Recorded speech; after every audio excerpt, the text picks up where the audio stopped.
Top quality और consistent performance के लिए सिर्फ सिल्वर पंप नाम याद रखना।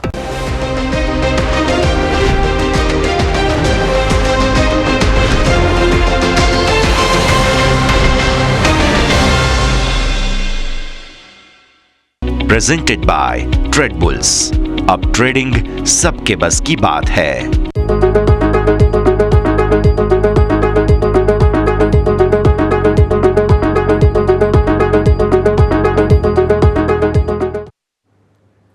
હેલો, સ્વાગત આપ સૌ કોઈનું. હું યશ આપની સાથે. Good morning. ઓપનિંગ કેપિટલમાં સ્વાગત કરીએ છીએ. દિવસ છે નિફ્ટી એક્સપાયરીનો અને આજે ઘટાડાના સંકેતો સાથે માર્કેટ્સ હેન્ડઓવર આપી રહ્યા છે.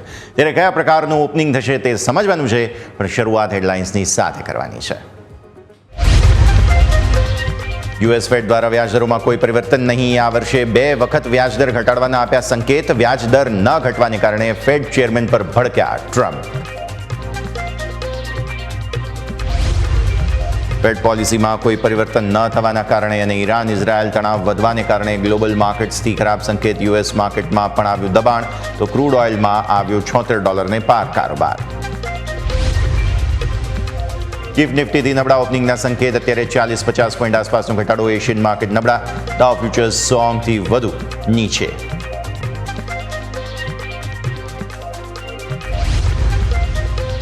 જીઓ ફાઇનાન્સે જીઓ પેમેન્ટ બેંકમાંથી એસબીઆઈથી ખરીદ્યા 8 કરોડ શેર્સ. 104 કરોડમાં થયેલા સોદા બાદ જીઓ પેમેન્ટ બેંક બની જીઓ ફાઇનાન્સની સબસિડિયરી. અત્યાર સુધી એસબીઆઈ સાથે જોઈન્ટ વેન્ચર હતું.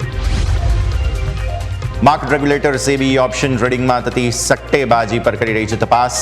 સેબી બોર્ડે સરકારી સિક્યુરિટીમાં રોકાણ કરતી એફપીઆઈ માટે નિયમોમાં આપી છૂટછાટ. પીએસયુની ડીલિસ્ટિંગ માટેના વિશેષ નિયમો મંજૂર. આવો સીધા આપને લઈ જઈશું અમારા ઇન્ટરેક્ટિવ વોલ પર. સમજીએ ભારતીય માર્કેટ્સનું આજનું એક્શન. દિવસની શરૂઆત થોડા એવા ઘટાડા સાથે. ગઈકાલે અમેરિકન માર્કેટ્સનું હેન્ડઓવર જે છે તે ખરાબ મળ્યું છે. પ્લસ ડાઉ ફ્યુચર્સના સંકેતો પણ થોડા એવા નબળા તમને બનતા જોવા મળી રહ્યા છે, જેના કારણે ગિફ્ટ નિફ્ટીના ઇનપુટ પર આપણે નજર કરી લઈએ તો દિવસની શરૂઆત થોડા એવા ઘટાડા સાથે, એટલે કે હેન્ડઓવર જે છે તે એવું આપણને બતાવે છે કે થોડા એવા ઘટાડાના સંકેત બન્યા છે. દિવસની શરૂઆત થઈ 41 પોઈન્ટ આસપાસના ઘટાડા સાથે. એક સમયે 71 પોઈન્ટ આસપાસનો ઘટાડો હતો. અત્યારે ફરી થોડા રિકવર થયા એટલે 40-50 પોઈન્ટ આસપાસનો ઘટાડો છે. એટલે મામૂલી ઘટાડા સાથે દિવસની શરૂઆત થવા જઈ રહી છે. આ જ રીતે તમે ડાઉ ફ્યુચર્સ પર નજર કરો તો ત્યાં પણ તમને ઘટાડાના સંકેત ખાસ બનતા જોવા મળી રહ્યા છે. હવે જુઓ છો તે પ્રમાણે અહીંયા લગભગ 100-125 પોઈન્ટ આસપાસનો એક સમયે ઘટાડો જે છે તે જોવા મળેલો છે. ઇવન નિક્કેઈ જાપાન જો આપણે વાત કરીએ તો જાપાનીઝ માર્કેટ્સ જે છે તે અત્યારે ફિલહાલ 250 પોઈન્ટ આસપાસની મજબૂતી બતાવતા હતા. એક સમય પછી ત્યાંથી તમને એક અસર બનતી જોવા મળી રહી છે. ઓવરઓલ હેન્ડઓવર નેગેટિવ છે. કોઈ ખાસ સંકેતો એવા છે નહીં. અને યુએસ ફેડ દ્વારા, જેરોમ પોવેલ સાહેબ દ્વારા જે વ્યાજદરો ફરી એકવાર સ્થિર રાખવામાં આવ્યા છે, તેને કારણે માર્કેટ્સ હવે અહીંયાથી શું આગળ મૂવ બતાવે છે જોવાનું. આજે હવે અમેરિકન માર્કેટ્સ બનશે અને આપણે છે એક્સપાયરી. આવો નિફ્ટીના ડેઇલી ચાર્ટ્સ પર નજર કરી લઈએ. માફ કરશો, એફઆઈડીઆઈના આંકડા ઉપર નજર કરી લઈએ. એફઆઈડીઆઈના આંકડામાં તમને જોવા મળશે હવે જે કંઈ પણ થઈ રહ્યું છે ને, આ બધું જ બ્લોક ડીલના આંકડાઓ છે. એટલે આઈડિયલ સ્ટેટમાં તમે જોવા જાઓ ને તો નથી એફઆઈઆઈને કોઈ રસ અત્યારે ભારતીય માર્કેટ્સમાં, કે નથી ડીઆઈઆઈને કોઈ રસ કેશ માર્કેટમાં, ભારતીય માર્કેટ્સમાં. બધા જ અત્યારે ફિલહાલ જે છે એકદમ બ્લોક ડીલ રમી રહ્યા છે. કોઈ વેચે છે, કોઈ ખરીદે છે અને ત્યાં ને ત્યાં જ ઉલટમ સુલટમ કામ પૂરું થઈ જાય છે. 890 કરોડની ખરીદદારી છે એફઆઈ દ્વારા. 1091 કરોડની ખરીદદારી છે ડીઆઈ દ્વારા. ગઈકાલે પણ આઈકેએસ તમને યાદ હોય તો ત્યાં બ્લોક ડીલ હતી. આ સિવાય અન્ય જે કારોબાર છે, હજુ જીઓ ફાઇનાન્શિયલ સર્વિસીસ, એસબીઆઈ, આ તે બધી જે ખાસ ખબરો છે. એશિયન પેઇન્ટ્સની ખબર આપણને જાણવા મળી હતી. હિન્દુસ્તાન ઝિંકની ખબર જાણવા મળી હતી. એટલે block deal pay block deal, બીજું કંઈ નથી થઈ રહ્યું. માત્ર બ્લોક ડીલ પર બ્લોક ડીલ થઈ રહી છે અને તે જ અસરના ભાગ સ્વરૂપે અત્યારે તમને આ આંકડાઓનો કોઈ મતલબ નીકળતો નથી તેવું તમે માની લો. ઓકે, તો હવે ઇન્ડેક્સ ફ્યુચર્સની પોઝિશનિંગ કેવી છે? 252 કરોડના નિફ્ટીના ફ્યુચર્સ ગઈકાલે ફરી એકવાર વેચીને ગયા.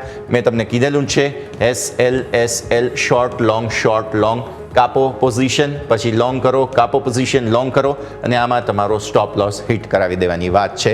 બીજી કોઈ વાત એફઆઈએસ તરફથી નથી. એક દિવસ નિફ્ટી ફ્યુચર્સ ખરીદ્યા હતા ફરી એકવાર નિફ્ટી ફ્યુચર્સ ગઈકાલે વેચીને ગયા. તો સામે બેંક નિફ્ટીના ફ્યુચર્સ ખરીદી લીધા છે, એટલે જ ગઈકાલે બેંક નિફ્ટીમાં થોડું એક્શન આપણને વધારે જોવા મળેલું હતું.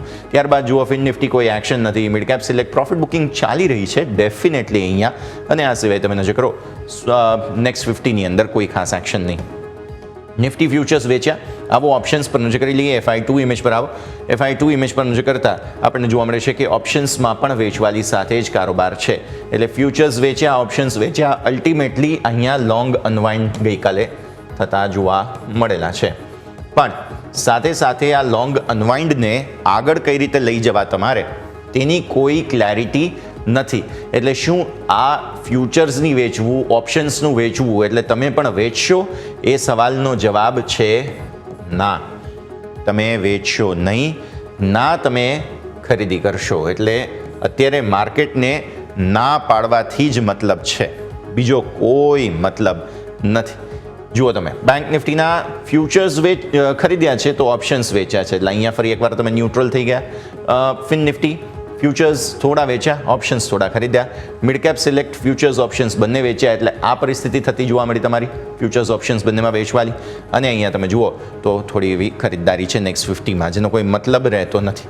હવે આવો તમે સ્ટોક ફ્યુચર્સ ઓપ્શન્સ પર, તો અહીંયા જોવા મળશે તમને સ્ટોક ફ્યુચર્સમાં ફરી એકવાર વેચવાલી છે, સ્ટોક ઓપ્શન્સમાં વેચવાલી છે. આ છેલ્લા ઘણા સમયથી તેઓ વેચવાલી કરીને જઈ રહ્યા છે, એટલે આ બધા જ સંકેતો ઓવરઓલ હજુ પણ શોર્ટ હેવી છે. FII શોર્ટ હેવી અત્યારે ફિલહાલ FIIs આપણને જોવા મળી રહ્યા છે. એમની પોઝિશન્સ શોર્ટ વધારે છે, લોંગ ઓછી છે. ભારતીય માર્કેટ્સ પર એમનો મત હજુ પણ થોડો નકારાત્મક છે, તે વસ્તુ આપણે ધ્યાન પર રાખીએ. સાથે સાથે તમે વોલ્ટિલિટી ઇન્ડેક્સ જુઓ, સતત ઘટાડો તમને અહીંયાથી જોવા મળી રહ્યો છે. એટલે આ એક પરિસ્થિતિ કંટ્રોલમાં છે, પણ નિફ્ટીનો ક્લોઝ ગઈકાલે જે છે તે 24,800નો છે. આવો નિફ્ટીના ડેઇલી ચાર્ટ્સ પર નજર કરી લઈએ. ડેઇલી ચાર્ટ્સ પર નજર કરતાં તમને જોવા મળશે કે એક રેન્જમાં તમે હવે ફસાઈ ચૂક્યા છો. તે રેન્જ અહીંયાથી બાય ધ વે નીકળીને આવે છે. ઓલમોસ્ટ તમે જુઓ ને તો છેક આમ જોવા જાવ તો અહીંયાથી જ કન્ટિન્યુ કરી દઈએ આપણે મે મહિનાના બીજા અઠવાડિયાથી. ઓકે, હવે થઈ શું રહ્યું છે? આજે 24,870-90 જે જગ્યા છે ને, ગઈકાલે 10 દિવસની મૂવિંગ એવરેજ આપણી ત્યાં હતી 873 પર. આ ક્રુશિયલ જગ્યા બને છે, અને તમે 3 દિવસથી 10 દિવસની મૂવિંગ એવરેજને ઉપર ગયા, બંધ આપ્યું, નીચે બંધ આપ્યું, હવે ફરી એકવાર નીચે બંધ આપ્યું છે 24,873ના 24,812 પર, અને આજે પણ થોડા ઘટાડા સાથે ખુલી રહ્યા છો. તો એક અપર બેન્ડ તમારો અહીંયા બની રહ્યો છે, રાઈટ? લોઅર બેન્ડ ક્યાં બની રહ્યો છે? લોઅર બેન્ડ બની રહ્યો છે 24,750. રિંગ એની બેલ? કંઈ યાદ આવે છે 24,750? ક્યારે આપણે વાત કરી હતી 24,750ની? અહીંયાથી સાહેબ 7 મેથી આપણે વાત કરી રહ્યા છીએ. 24,750ને ઉપર બંધ જોઈએ છે, આપે છે, પછી ફરી એકવાર નીચે આવી જાઓ છો, આપે છે, ફરી એકવાર નીચે આવી જાઓ છો. એટલે આ જે આપણી ટ્રેન્ડ લાઇન છે એ હજુ પણ મહત્વ ધરાવે છે. વિચાર કરો, 1.5 મહિના પછી હજુ પણ એ લેવલ મહત્વ ધરાવતા હોય, જે બેઝ ફોર્મેશન બનાવી રહ્યા હોય માર્કેટ્સ. બહુ ઇન્ટરેસ્ટિંગ. હવે થઈ શું રહ્યું છે ખબર છે? ગ્લોબલ સેન્ટિમેન્ટ્સ તો નેગેટિવ છે. યુદ્ધ એ આઈડિયલ સ્ટેટ નથી માર્કેટને ચાલવા માટેનું, એટલે ગ્લોબલ નેગેટિવ છે. આપણા માર્કેટ્સ ઘટાડો બતાવે છે, જેમ કે અહીંયા તમે જુઓ, થોડું હું ક્લિયર કરું. ચલો, અહીંયા ઘટાડો બતાવ્યો, બીજા દિવસે ખરીદદારી. 3 દિવસ ઘટાડો બતાવ્યો, ખરીદદારી, ઘટાડા, ફરી ખરીદદારી, ઘટાડો, ખરીદદારી, ઘટાડો, ખરીદદારી, ઘટાડો, ખરીદદારી, ખરીદદારી, ખરીદદારી, ફરી એકવાર 2-3 દિવસ ઘટાડો. અહીંયા હું તેજી બહુ ગણતો નથી, સપોર્ટ લેવાની કોશિશ કરી, ઘટાડો. 2 દિવસ જબરદસ્ત ખરીદદારી, કેમ કે રેન્જની બહાર આવી ગયા હતા ને તમે, એટલે ફરી એકવાર ખરીદદારી, ઘટાડો, ખરીદદારી. એટલે થઈ શું રહ્યું છે? માર્કેટ્સ ઘટે છે તો બાઇંગ આવી રહ્યું છે. ભલે 2 દિવસે, 3 દિવસે, પણ માર્કેટ ખરીદદારી બતાવે છે. મતલબ સાફ છે, માર્કેટને ઘટવું નથી, સપોર્ટ લેવા છે, વારંવાર લેવા છે. અલ્ટિમેટ સપોર્ટ હવે જૂન મહિના માટે બની રહ્યો છે, તે છે 24,350, જે આ જગ્યા બની રહી છે. કારણ કે 750 છે જે જગ્યા તમે મેન્ટેન કરવાની કોશિશ કરી રહ્યા છો. એટલે 24,350 મેક ઓર બ્રેક પરિસ્થિતિ પર છે જૂન મહિના માટે. એટલે હું આવતો અઠવાડિયું જે મંથલી એક્સપાયરી છે તેની વાત કરી રહ્યો છું. 24,350 બહુ મેઇન છે, અને જૂન મહિના માટે ઉપરના સ્તરો પર 25,220 છે, 25,220 આ પણ બહુ મહત્વનું લેવલ બની રહ્યું છે. એટલે આવતા અઠવાડિયા માટે બ્રોડ બેઝ રેન્જ તમારી આ બની રહી છે. આજની એક્સપાયરીમાં પણ પોસિબલ છે કે એક વખત તમે આ લેવલ યા તો આ લેવલની તરફ જઈ શકો જો કોઈ વાઇલ્ડ સ્વિંગ આવે છે તો, નહીં તો પછી તમારી નાનકડીક જે રેન્જ છે તે 24,900-960, કેમ કે 3 દિવસનો તમારો હાઈ ત્યાં જ બન્યો છે 900-960 આસપાસ, અને તળિયું તમારું આવ્યું છે 24,700. ચલો એક વખત બેનિફિટ ઓફ ડાઉટ આપીને હું 650 આપી દઉં. તો આજની રેન્જ તમારી આ થઈ ગઈ. એટલે ભૂલે ચૂકે એ બંને તરફમાંથી કોઈ સ્વિંગ આવે, ધારો કે 24,500 તરફ જાય તો તમે આ સાઈડનું કોઈ એક પુટ લીધેલું હોય તો તમને લાભ થાય, અને જો ભૂલે ચૂકે એ આ તરફ જવાનું હોય તો આ સાઈડનું એક કોલ લીધેલું હોય તો લાભ થાય. બાકી માર્કેટ્સ લિનિયર છે, સ્પષ્ટતા નથી. ડેઇલી ચાર્ટ્સ ક્લિયર છે, લેવલ ક્લિયર છે. હવે થોડું 15 મિનિટને સમજવું છે, પણ એક પહેલાં બ્રેક લઈ લઈએ. બ્રેક બાદ નિફ્ટીના 15 મિનિટના ચાર્ટથી હું આજે બંને લેવલ વાત કરી રહ્યો છું, ઉપર 960, નીચે 650. શા માટે તે હું સમજાવીશ બ્રેક બાદ.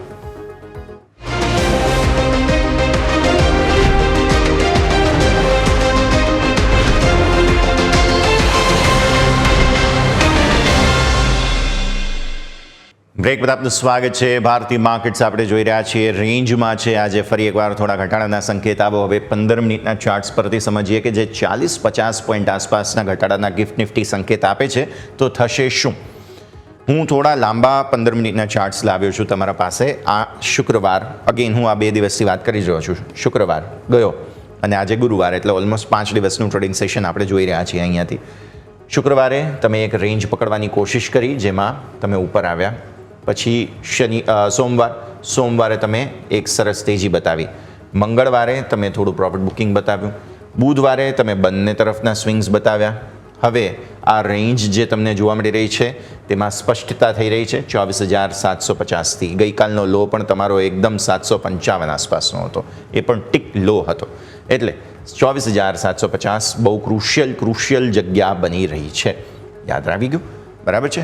હવે તેને નીચે તમે કેટલા જઈ શકો? આ જે તમારી કેન્ડલ છે એટલા જઈ શકો. આ કેન્ડલ ક્યાં સુધી જઈને આવી હતી?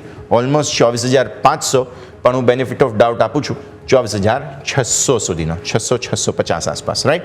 એટલે પોસિબલ છે કે 24,500 એક વખત અટેમ્પ્ટ કરી શકે. તો તમારા પાસે એક એ જગ્યા હોય, અથવા તો તમે જો ઉપર જાઓ છો તો ક્યાં સુધી? આ એક દિવસ, આ બીજો દિવસ, આ ત્રીજો દિવસ. ક્યાં અટકો છો તમે? 24,960, એટલે 950 કરી દો. મેક્સિમમ ઉપર આ જગ્યા થઈ ગઈ, નીચે 24,550 આસપાસના લેવલ બને છે. મેં અહીંયા 650 રાખ્યું હતું, ચલો હજુ 100 પોઈન્ટ બીજા આપી દઈએ નીચે 24,550. એટલે તમને મેક્સિમમ જગ્યા ખબર પડી ગઈ કે જે રેન્જ છે તેની પરિસ્થિતિ આ પ્રમાણે છે. આ ઇન્ટ્રાડે વાત કરી રહ્યા છે, ઓબ્વિયસલી રેન્જ આ પ્રમાણે છે, રાઈટ? એટલે આ બંનેમાંથી કોઈ એક સાઈડ મૂવ આવશે. પોસિબલ છે કે પછી બીજી સાઈડ પર મૂવ આવે, કેમ કે માર્કેટ આપણે જોઈએ છીએ, જો દિવસમાં તેજી આવે છે તો પછી બીજા દિવસે મંદી હતી, અને ગઈકાલે પણ એવું થયું હતું, તેજી હતી પછી મંદી થઈ, પછી છેલ્લે થોડી ખરીદદારી આવી, રાઈટ? એટલે રેન્જમાં જ છો તમે. આ બે લેવલ્સ ધ્યાન પર રાખો. હવે આવી જઈએ આપણે સાપ્તાહિક ચાર્ટ્સ પર, કારણ કે ધીરે ધીરે હવે આજે ગુરુવાર, પછી ધીરે ધીરે આપણે મંથલી એક્સપાયરીમાં જઈ રહ્યા છીએ. આ મહિનો કેવો રહ્યો? જૂન મહિનો જુઓ તમે. પહેલી કેન્ડલ તમારી અહીંયાથી ખાસ બની છે, વેચવાલી ખરીદદારી, વેચવાલી ખરીદદારી. એટલે આ અઠવાડિયે પોસિબલ છે એક વખત કદાચ થોડો બાઉન્સ બતાવીએ. આ થિયરી પ્રમાણે પોસિબલ છે કે 900-960 ફરી એકવાર તમે જાઓ. ઇવન 25,000 પણ એક વખત આજે કદાચ, અથવા તો આવતીકાલ સુધીમાં તમને જોવા મળે તેવી શક્યતા ખરી. ના ન પાડી શકાય, રાઈટ? અને ઉપરના સ્તરો પર તમે આ મહિનામાં 25,220થી રિજેક્શન લીધેલું છે. નીચે 24,470 તમારી વીકલી 10 ડેમાં છે. એટલે પોસિબલ છે એક વખત કદાચ ત્યાં જવું હોય તો જઈ શકીએ. મંથલી ચાર્ટ્સ જોઈ લઈએ, કેમ કે હવે ધીરે ધીરે મંથલી એક્સપાયરી તરફ આગળ વધી રહ્યા છીએ આપણે. જૂન મહિનામાં શું થયું છે? જૂન મહિનામાં તમે રેન્જ બંને તરફની બતાવી છે. એટલે પોસિબિલિટી જુલાઈ મહિના માટે શું થાય? જુલાઈ મહિના માટે પોસિબિલિટી એ થાય કે તમે થોડા ઘટાડાના સંકેતો બતાવી શકો. ટ્રેન્ડ ચેન્જ માટે આ કેન્ડલ પરફેક્ટ બની રહી છે. ટ્રેન્ડ ચેન્જ જો કરવો હોય, કેમ કે તમે માર્ચ, એપ્રિલ, મે, જૂન જુઓ તો આ માર્ચ, એપ્રિલ, મે અને ફેબ્રુઆરીનો આ જે બેઝ ફોર્મેશન છે, રાઈટ? તો એ પ્રમાણે ટ્રેન્ડ ચેન્જ કરવો હોય તો આ એક પરફેક્ટ જગ્યા છે કે જેમાં થોડો ઘટાડો આવે તો તમે કદાચ ખરીદી કરો. તો એ એક જગ્યા ધ્યાન પર રાખવાની રહે, જે 24,000 આસપાસ થાય છે મૂવિંગ એવરેજ. એટલે મંથલી કેન્ડલ એક વખત અહીંયા જવું હોય તો જઈ શકે, તે શક્યતાઓ છે. મંથલી કેન્ડલ જાય તો એક સાથે ના જાય, ક્યારેક દિવસે દિવસે તમને થોડી ઘટાડો બતાવતી રહે. ઓપન ઇન્ટરેસ્ટની વાત કરીએ, આજે એક્સપાયરીના દિવસે સેટઅપ શું બની રહ્યું છે તો ઓપન ઇન્ટરેસ્ટના હિસાબથી તમને જોવા મળશે કે 25,000 કહે છે કે હું નહીં જ આવવા દઉં. ઓકે, પુટ ક્યાં છે? 24,700 અને 24,500. એટલે એક વખત પોસિબિલિટી હાલની સ્થિતિને જોતા તો એવી બની રહી છે 24,800 ને પાર કદાચ માર્કેટ્સ નહીં જાય એવું અત્યારની સ્થિતિને જોતા લાગી રહ્યું છે. અને આ તરફ OIM કહે છે કે 24,500 સુધી કદાચ પોસિબલ છે એક વખત તમને સપોર્ટ ન જોવા મળે. પણ આજે છે એક્સપાયરી, વોલ્ટિલિટી ઓછી છે એટલે પ્રીમિયમ ઓછા છે, એટલા માટે આ તરફ તમને બહુ રાઇટિંગ નથી જોવા મળી રહ્યું. પણ હવે છેલ્લો દિવસ છે એટલે સ્વાભાવિક છે 1 કરોડ અહીંયા ક્યાંક આવી જશે OI, એટલે પોસિબલ છે કે 24,500માં જ સૌથી પહેલાં 1 કરોડ આવે. તો એ એક જગ્યા બને છે કે જે આજે થોડું બિલ્ટઅપ બતાવે. બાકી કોલ વધારે વેચાયા છે, 24,900 24,800 આ બધામાં જ OI વધારે જોવા મળી રહ્યા છે. એટલે મેક્ઝિમમ પેઇન જે છે તે 24,800માં આવે અને 24,800 જો કોલેપ્સ થાય છે તો એક વખત તમે 25,000 વિચારી શકો. હવે ચેન્જ જોઈ લઈએ. ગઈકાલે OI ચેન્જમાં શું થયું છે? મોસ્ટલી કોલ વધારે આવ્યા હતા ઓપન ઇન્ટરેસ્ટના હિસાબે તમે જોવા જાઓ તો, અને પુટ કપાયા છે. પુટ થોડા આવ્યા છે, 24,750માં આવ્યા છે અને 24,500માં થોડું બિલ્ટઅપ જોવા મળે છે. બાકી 24,800માં ભવ્ય કોલ રાઇટિંગ થઈ ગયા છે અને 25,000માં પણ અહીંયા મેજર એડિશન આવતું જોવા મળી રહ્યું છે. વાત થઈ ગઈ નિફ્ટીની પૂરી. રેન્જ મેં તમને કહી દીધી છે, ઇન્ટ્રાડે રેન્જ બંને તરફ કારોબાર બતાવશે, કોઈ ડિસાઇઝિવ જગ્યા લાગતી હાલની સ્થિતિમાં નથી. હવે આવો બેંક નિફ્ટી પર. બેંક નિફ્ટીમાં શું થઈ રહ્યું છે તે આપણે સમજવાનું છે. ઇન્ટરેસ્ટિંગ જગ્યા છે. ડેઇલી ચાર્ટ્સ તમે જુઓ તો અહીંયા પણ મે મહિનાથી પણ પહેલાં એપ્રિલ મહિનાથી એક રેન્જ બનેલી છે. એ રેન્જની અંદર તમે સતત કારોબાર કરો છો, રેન્જને તમે ઉપર પણ જાઓ છો તો પણ બ્રેકડાઉન આવી જાય છે અને ત્યારબાદ મેજર સપોર્ટ સુપર ટ્રેન્ડના ડેઇલી ચાર્ટ્સ પર લઈ તમે બાઉન્સ બતાવ્યો. નિફ્ટી અને બેંક નિફ્ટીના ચાર્ટમાં ફરક એ છે કે ગઈકાલે બહુ સ્ટ્રેન્થ હતી અને તમને યાદ હશે FIIs પણ બેંક નિફ્ટીના ફ્યુચર્સ ખરીદીને ગયા છે. એટલે આમની તરફથી બેંક નિફ્ટીમાં વ્યૂ પોઝિટિવ છે. પણ ગઈકાલે શું થયું? 10 દિવસની મૂવિંગ એવરેજથી રિજેક્શન તમને જે છે તે જોવા મળેલું છે અને એ રિજેક્શનનો અસર તમને જે છે તે 55,931થી આવતી જોવા મળેલી છે. એટલે પોસિબલ છે કે એક વખત તમને એ પણ જગ્યા ફરી એકવાર આજે બતાવે. એટલે તમારા માટે ઇન્ટ્રાડે બહુ મહત્વનું લેવલ કયું થઈ ગયું? 55,931 પોસિબલ છે. તમે આને ઉપર જવાની કોશિશ કરશો અને 10 ડેમાં ઉપર જશો તો વધારે સફળતા મળશે. ક્યાં સુધી? 56,100 આપણું એ જૂનું હર્ડલ હતું, એટલે 56,100 સુધીની જગ્યા ખુલ્લી છે. આજે પોસિબલ છે કે એક વખત અટેમ્પ્ટ કરે, પણ ત્યારબાદ ઉપરના સ્તરો પર આ 57,000નું એક હર્ડલ છે કે જેને કોશિશ કરે. નીચે સપોર્ટ એરિયા તમારા નજીક છે 55,139 અને મેં કહ્યું હતું તમને ગઈકાલે કે 55,500 મહત્વનો સપોર્ટ છે, તમને યાદ હશે. અને એ જ 55,500નો તમારો લો બન્યો હતો ગઈકાલે. ત્યાંથી બહુ સરસ સપોર્ટ લઈને આવ્યો છે બેંક નિફ્ટી. એટલે અહીંયા ઘટાડે ખરીદદારી સારી થઈ રહી છે. પ્લસ આ જે ફોર્મેશન છે તે થોડા તેજીના ઇન્ડિકેશન જરૂર આપે છે, પણ આ જે રિજેક્શન ઝોન છે ને જે ખાસ 56,100નું, તેને એક વખત ક્રોસ કરવું જરૂરી છે. પોસિબલ છે આજે થઈ શકે.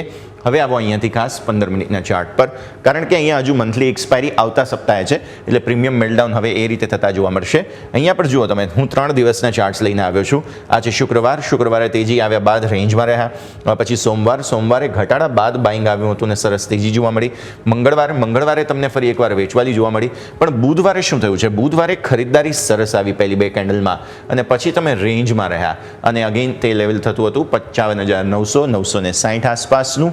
પણ તળિયું તમારું જે છે તે 55,500નું જે સરસ બની ગયું છે તેને તમારે મેઇન્ટેન અહીંયાથી ખાસ કરીને રાખવાનું છે. એટલે આ જે 55,500ના સપોર્ટ છે ત્યાંથી ઉપર 56,100 તરફ પોસિબલ છે હવે કેન્ડલ આગળ જતી જોવા મળે. આવો હવે અહીંયા વીકલી ચાર્ટ્સ જોઈ લઈએ.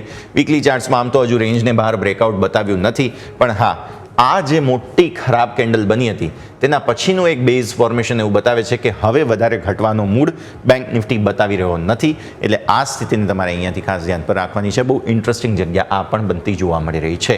પણ અગેન આપણું જે મેજર ટ્રેન્ડ છે, જો આ અઠવાડિયે અથવા તો આવતા અઠવાડિયે તમે 56,100 ઉપર ફરી ટકી જાઓ છો તો તમારા રેકોર્ડ આ બહુ દૂર નથી, 57,000.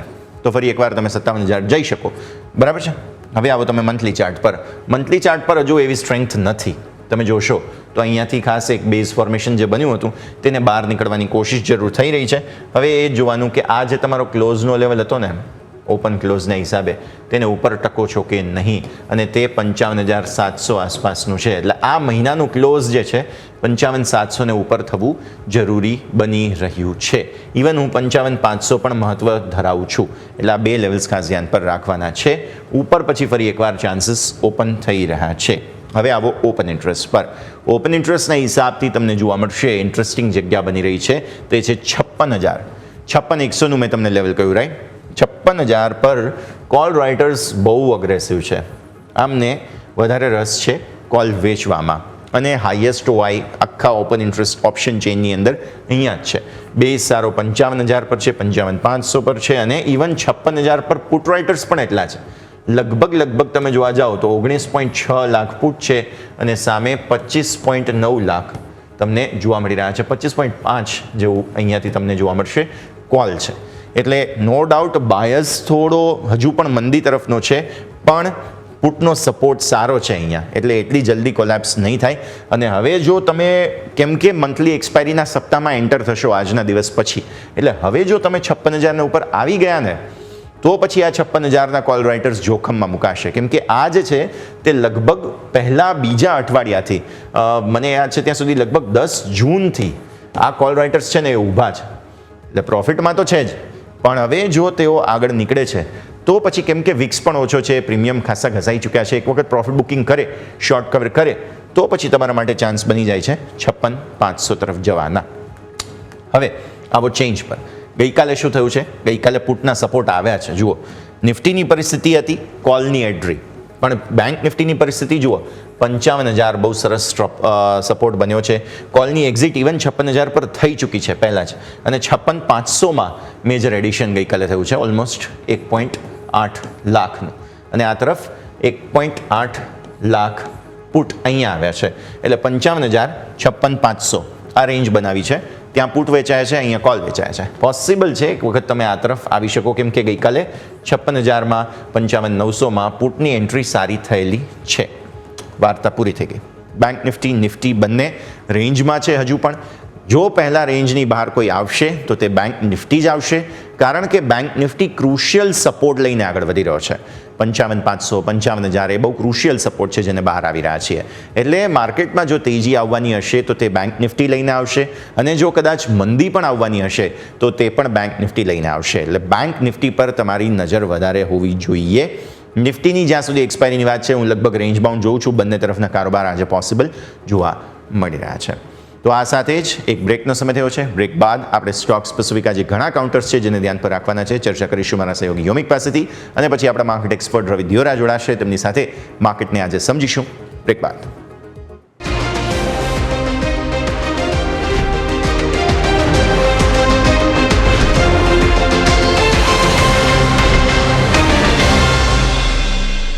બ્રેક બાદ આપનું સ્વાગત છે. ભારતીય માર્કેટ્સ બસ હવે થોડી ક્ષણોમાં પ્રી ઓપનિંગ બિટ્સ આપવા તૈયાર છે, અને અત્યારે ગિફ્ટ નિફ્ટીના ઇનપુટ્સ તો એવું કહે છે કે થોડા એવા દબાણના જ સંકેતો અહીંયા ફિલહાલ બની રહ્યા છે. તો આ સ્થિતિને આપણે ધ્યાન પર રાખીશું. આગળ વધી અને હવે સ્ટોક સ્પેસિફિક આપણે સમજવાનું છે કયા કયા કાઉન્ટર્સ અત્યારે આજના દિવસે એક્શન બતાવી શકે તેમ છે. કેમ કે ગિફ્ટ નિફ્ટી હવે થોડો રિકવર જરૂર થયો છે, તળિયેથી 20-21 પોઈન્ટ આસપાસનો ઘટાડો છે. ત્યારે જઈએ સીધા જ મારા સહયોગી યોમિક પાસે. યોમિક, ગુડ મોર્નિંગ. સૌથી પહેલાં તો આજે સ્ટોક સ્પેસિફિક બહુ બધું એક્શન છે, ઘણા બધા સ્ટોક્સ છે કે જેને આપણે જાણવા જરૂરી રહેશે. જી યસ, ગુડ મોર્નિંગ. આજે આવા સ્ટોક સ્પેસિફિક આપણે ઘણા બધા સ્ટોક છે જે આજના દિવસે આપણે વોચલિસ્ટમાં રાખવા જરૂરી છે. સૌથી પહેલાં આપણે શરૂઆત કરીશું એ છે જીઓ ફાઇનાન્શિયલથી. જીઓ ફાઇનાન્શિયલે અહીંયાથી જીઓ પેમેન્ટ્સમાં અહીંથી હિસ્સો ખરીદ્યો છે. કુલ 8 કરોડ શેર અહીંયાથી તેઓએ ખરીદ્યા છે, અને 8 કરોડ શેર તેઓ અહીંથી એસબીઆઈ પાસેથી ખરીદ્યા છે ₹104 કરોડમાં. એટલે હવે જીઓ પેમેન્ટ બેંક છે એ જીઓ ફાઇનાન્શિયલ સર્વિસીસની અહીંથી સબસિડિયરી કંપની બની ગઈ છે. એટલે સ્વાભાવિક છે કે આપણે જીઓ ફાઇનાન્શિયલ આજના દિવસે સ્ટોક રડાર પર રહેશે. નેક્સ્ટ સ્ટોક તમારા રડાર પર હોવો જોઈએ છે ઇન્વેન્ચરસ નોલેજ સોલ્યુશન્સ. આ સ્ટોક આપણે જોઈએ છેલ્લા 2 દિવસથી મોટી હલચલમાં છે. પરમ દિવસે સ્ટોક 8% ઉપર હતો, ગઈકાલે સ્ટોક 8% નીચે હતો. હવે સમાચાર છે અહીંયાથી ઇન્વેન્ચરસ નોલેજ સોલ્યુશન એટલે કે IKSમાં, કે જેમાં આજે મોટી બ્લોક ડીલ થવા જઈ રહી છે. અને આ જે બ્લોક ડીલ છે એની જે ઇન્ડિકેટિવ પ્રાઇસ છે ₹1,650 પ્રતિ શેર આપણને અહીંથી જોવા મળી શકે છે, અને બ્લોક ડીલ દ્વારા અહીંથી 1.5% આજુબાજુ અરાઉન્ડ આપણને હિસ્સો વેચતો જોવા મળી શકે છે. એટલે ઇન્વેન્ચરસ નોલેજ IKS જ્યાં તમારું ફોકસ હોવું જોઈએ. નેક્સ્ટ સ્ટોક તમારા રડાર પર હોવું જોઈએ છે હીરો મોટોકોર્પ. અહીંયા સમાચાર છે કે એમણે જેમણે અહીંયાથી EV સ્કૂટર વિદા VX2 એમણે અહીંયાથી ઇન્ટ્રોડ્યુસ કર્યું છે. હવે જે ઇન્ટ્રોડ્યુસ કર્યું છે 1 જુલાઈના રોજ તેઓ અહીંયાથી લોન્ચ કરશે અને આના માટે જે સ્પેસિફિક જે બાસ સબસ્ક્રિપ્શન હોય એના આધારિત આ બનાવવામાં આવ્યું છે. બાસ એટલે કે જે આપણે જે બેટરી એઝ અ સર્વિસ કે જેના આધાર પર અહીંયાથી આ જે વિદા VX2 છે એ અહીંયાથી બનાવવામાં આવ્યું છે, જે 1 જુલાઈના રોજ અહીંયાથી લોન્ચ કરશે. એટલે અહીંયા પણ એક અપડેટ છે નવી, એટલે અહીંયા આપણે ફોકસ કરીશું હીરો મોટોકોર્પ. નેક્સ્ટ તમારા રડાર પર હોવું છે Zydus life science. Zydus life સાયન્સમાં સમાચાર છે કે અહીંયાથી અમદાવાદનું એમનું જે પ્લાન્ટ છે યુનિટ, એમાં USFDA તરફથી 2 ઓબ્ઝર્વેશન અહીંયાથી મળ્યા છે અને 9 થી 18 જૂન દરમિયાન આ પ્લાન્ટની તપાસ કરવામાં આવી હતી. અને આ પ્લાન્ટની જે તપાસ કરવામાં આવી હતી એ પ્લાન્ટ એ સ્પેસિફિક જે કેન્સરના જે ઇન્જેક્ટેબલનું ઉત્પાદન અહીંયાથી કરે છે આ પ્લાન્ટમાં. એટલે ત્યાં આપણને 2 ઓબ્ઝર્વેશન USFDA તરફથી મળ્યા છે. એટલે અહીંયા ફોકસ રહેશે ઝાયડસ લાઈફ સાયન્સ.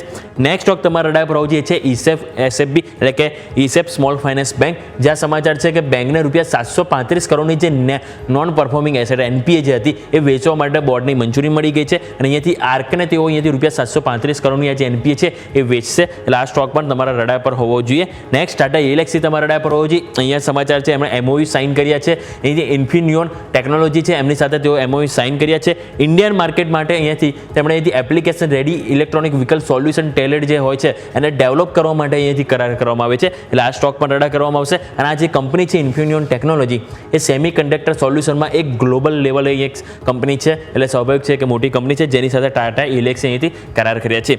નેક્સ્ટ તમારા સ્ટોક રડા પર હોવો છે એબોટ ઇન્ડિયા. અહીંયા સમાચાર છે કે અહીંયા તેઓએ જે MSD ફાર્માસ્યુટિકલ સાથેથી સ્ટ્રેટેજિક ડિસ્ટ્રીબ્યુશનલ પાર્ટનરશિપ અહીંયાથી તેઓએ કરી છે.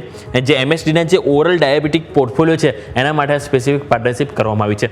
ઓરલ આ વાતથી આપણે સ્ટોક સ્પેસિફિક એબોટ ઇન્ડિયા તમારે ફોકસ કરવું છે. હવે આજે શું ખાસ છે એની ઉપર નજર કરી લઈએ.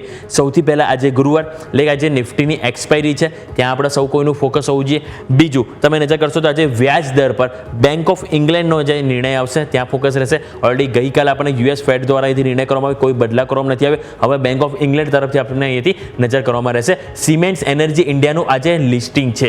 સિમેન્ટ્સમાંથી એમનો સિમેન્ટ્સ એનર્જી જે અહીંયાથી આપણને ડીલિસ્ટ કરવામાં આવ્યો. એટલે હવે 10 દિવસ આ જે સ્ટોક છે એ જે ટ્રેડ ટુ ટ્રેડ સેગમેન્ટ છે એમાં આપણને અહીંથી કારોબાર કરતો જોવા મળશે. એટલે સિમેન્ટ્સ એનર્જી ફોકસ પર હોવું જોઈએ, સાથે સાથે સિમેન્ટ્સ બંને સ્ટોક તમારા રડાર પર હોવો જોઈએ. હવે આજે 2 કંપનીના જે પરિણામ છે એજીસ ગ્રુપના, એક છે એજીસ લોજિસ્ટિક અને એજીસ વોપેક. આ બંને કંપનીના પરિણામ આવવાના ત્યાં પણ તમારું ફોકસ હોવું જોઈએ. અને આજે ડિવિડન્ડની જો વાત કરીએ લાસ્ટ તો ત્યાં તમારું ટાટા કોમ્યુનિકેશન, સાથે તમે નજર કરો અહીંયાથી તેજસ નેટવર્ક, રિલાયન્સ ઇન્ડસ્ટ્રીઝ અને પેનાસોનિક કાર્બન ઇન્ડિયા. આ બધા સ્ટોક છે કે જેમાં જે ડિવિડન્ડની એક્સ ડેટ છે. એટલે આ બધા સ્ટોક તમારા રડાર પર હોવો જોઈએ. અહીંયા એડજસ્ટમેન્ટ થતું જોવા મળશે. એટલે કે આપણે જોયું સ્ટોક સ્પેસિફિક ઘણી બધી ઇવેન્ટ છે. આજે નિફ્ટીની એક્સપાયરી છે, બીજું ફેડની જે રેટ જે વ્યાજ દર હતું એની આજે ક્યાંક ને ક્યાંક થોડીક ઇમ્પેક્ટ આપણને જોવા મળી શકે. હવે આજે આપણને આવશે બેંક ઓફ ઇંગ્લેન્ડનો નિર્ણય. એટલે કે ઘણી બધી મલ્ટિપલ ઇવેન્ટ છે, ઘણા બધા સ્ટોક છે કે જેના કારણે આજનો દિવસે પણ આપણને સ્ટોક સ્પેસિફિક માર્કેટ વધારે જોવા મળી શકે. યસ, તો આજે સ્ટોક સ્પેસિફિક માર્કેટ રહેશે જેને ધ્યાન પર રાખવાનું રહેશે. ઓમિક પછી શોમાં ફરી એકવાર આપના સાથે જોડાઈએ છીએ. મીનવાઇલ ગિફ્ટ નિફ્ટી એકદમ મામૂલી 17-20 પોઈન્ટ આસપાસનો મામૂલી ઘટાડો બતાવે છે. એટલે હવે જેને કહેવાય ને કે રિકવરી બહુ સરસ થઈ છે ગિફ્ટ નિફ્ટીમાં તેવું આપણે માનીએ. પ્રી ઓપનિંગને બસ લગભગ 30-40 સેકન્ડનો સમય બાકી બચ્યો છે. તે પહેલાં આવો ફટાફટ નજર કરી લઈશું અમારી ખાસ રજૂઆત બમ્પર સ્ટોક્સ આપના માટે લઈને આવ્યા.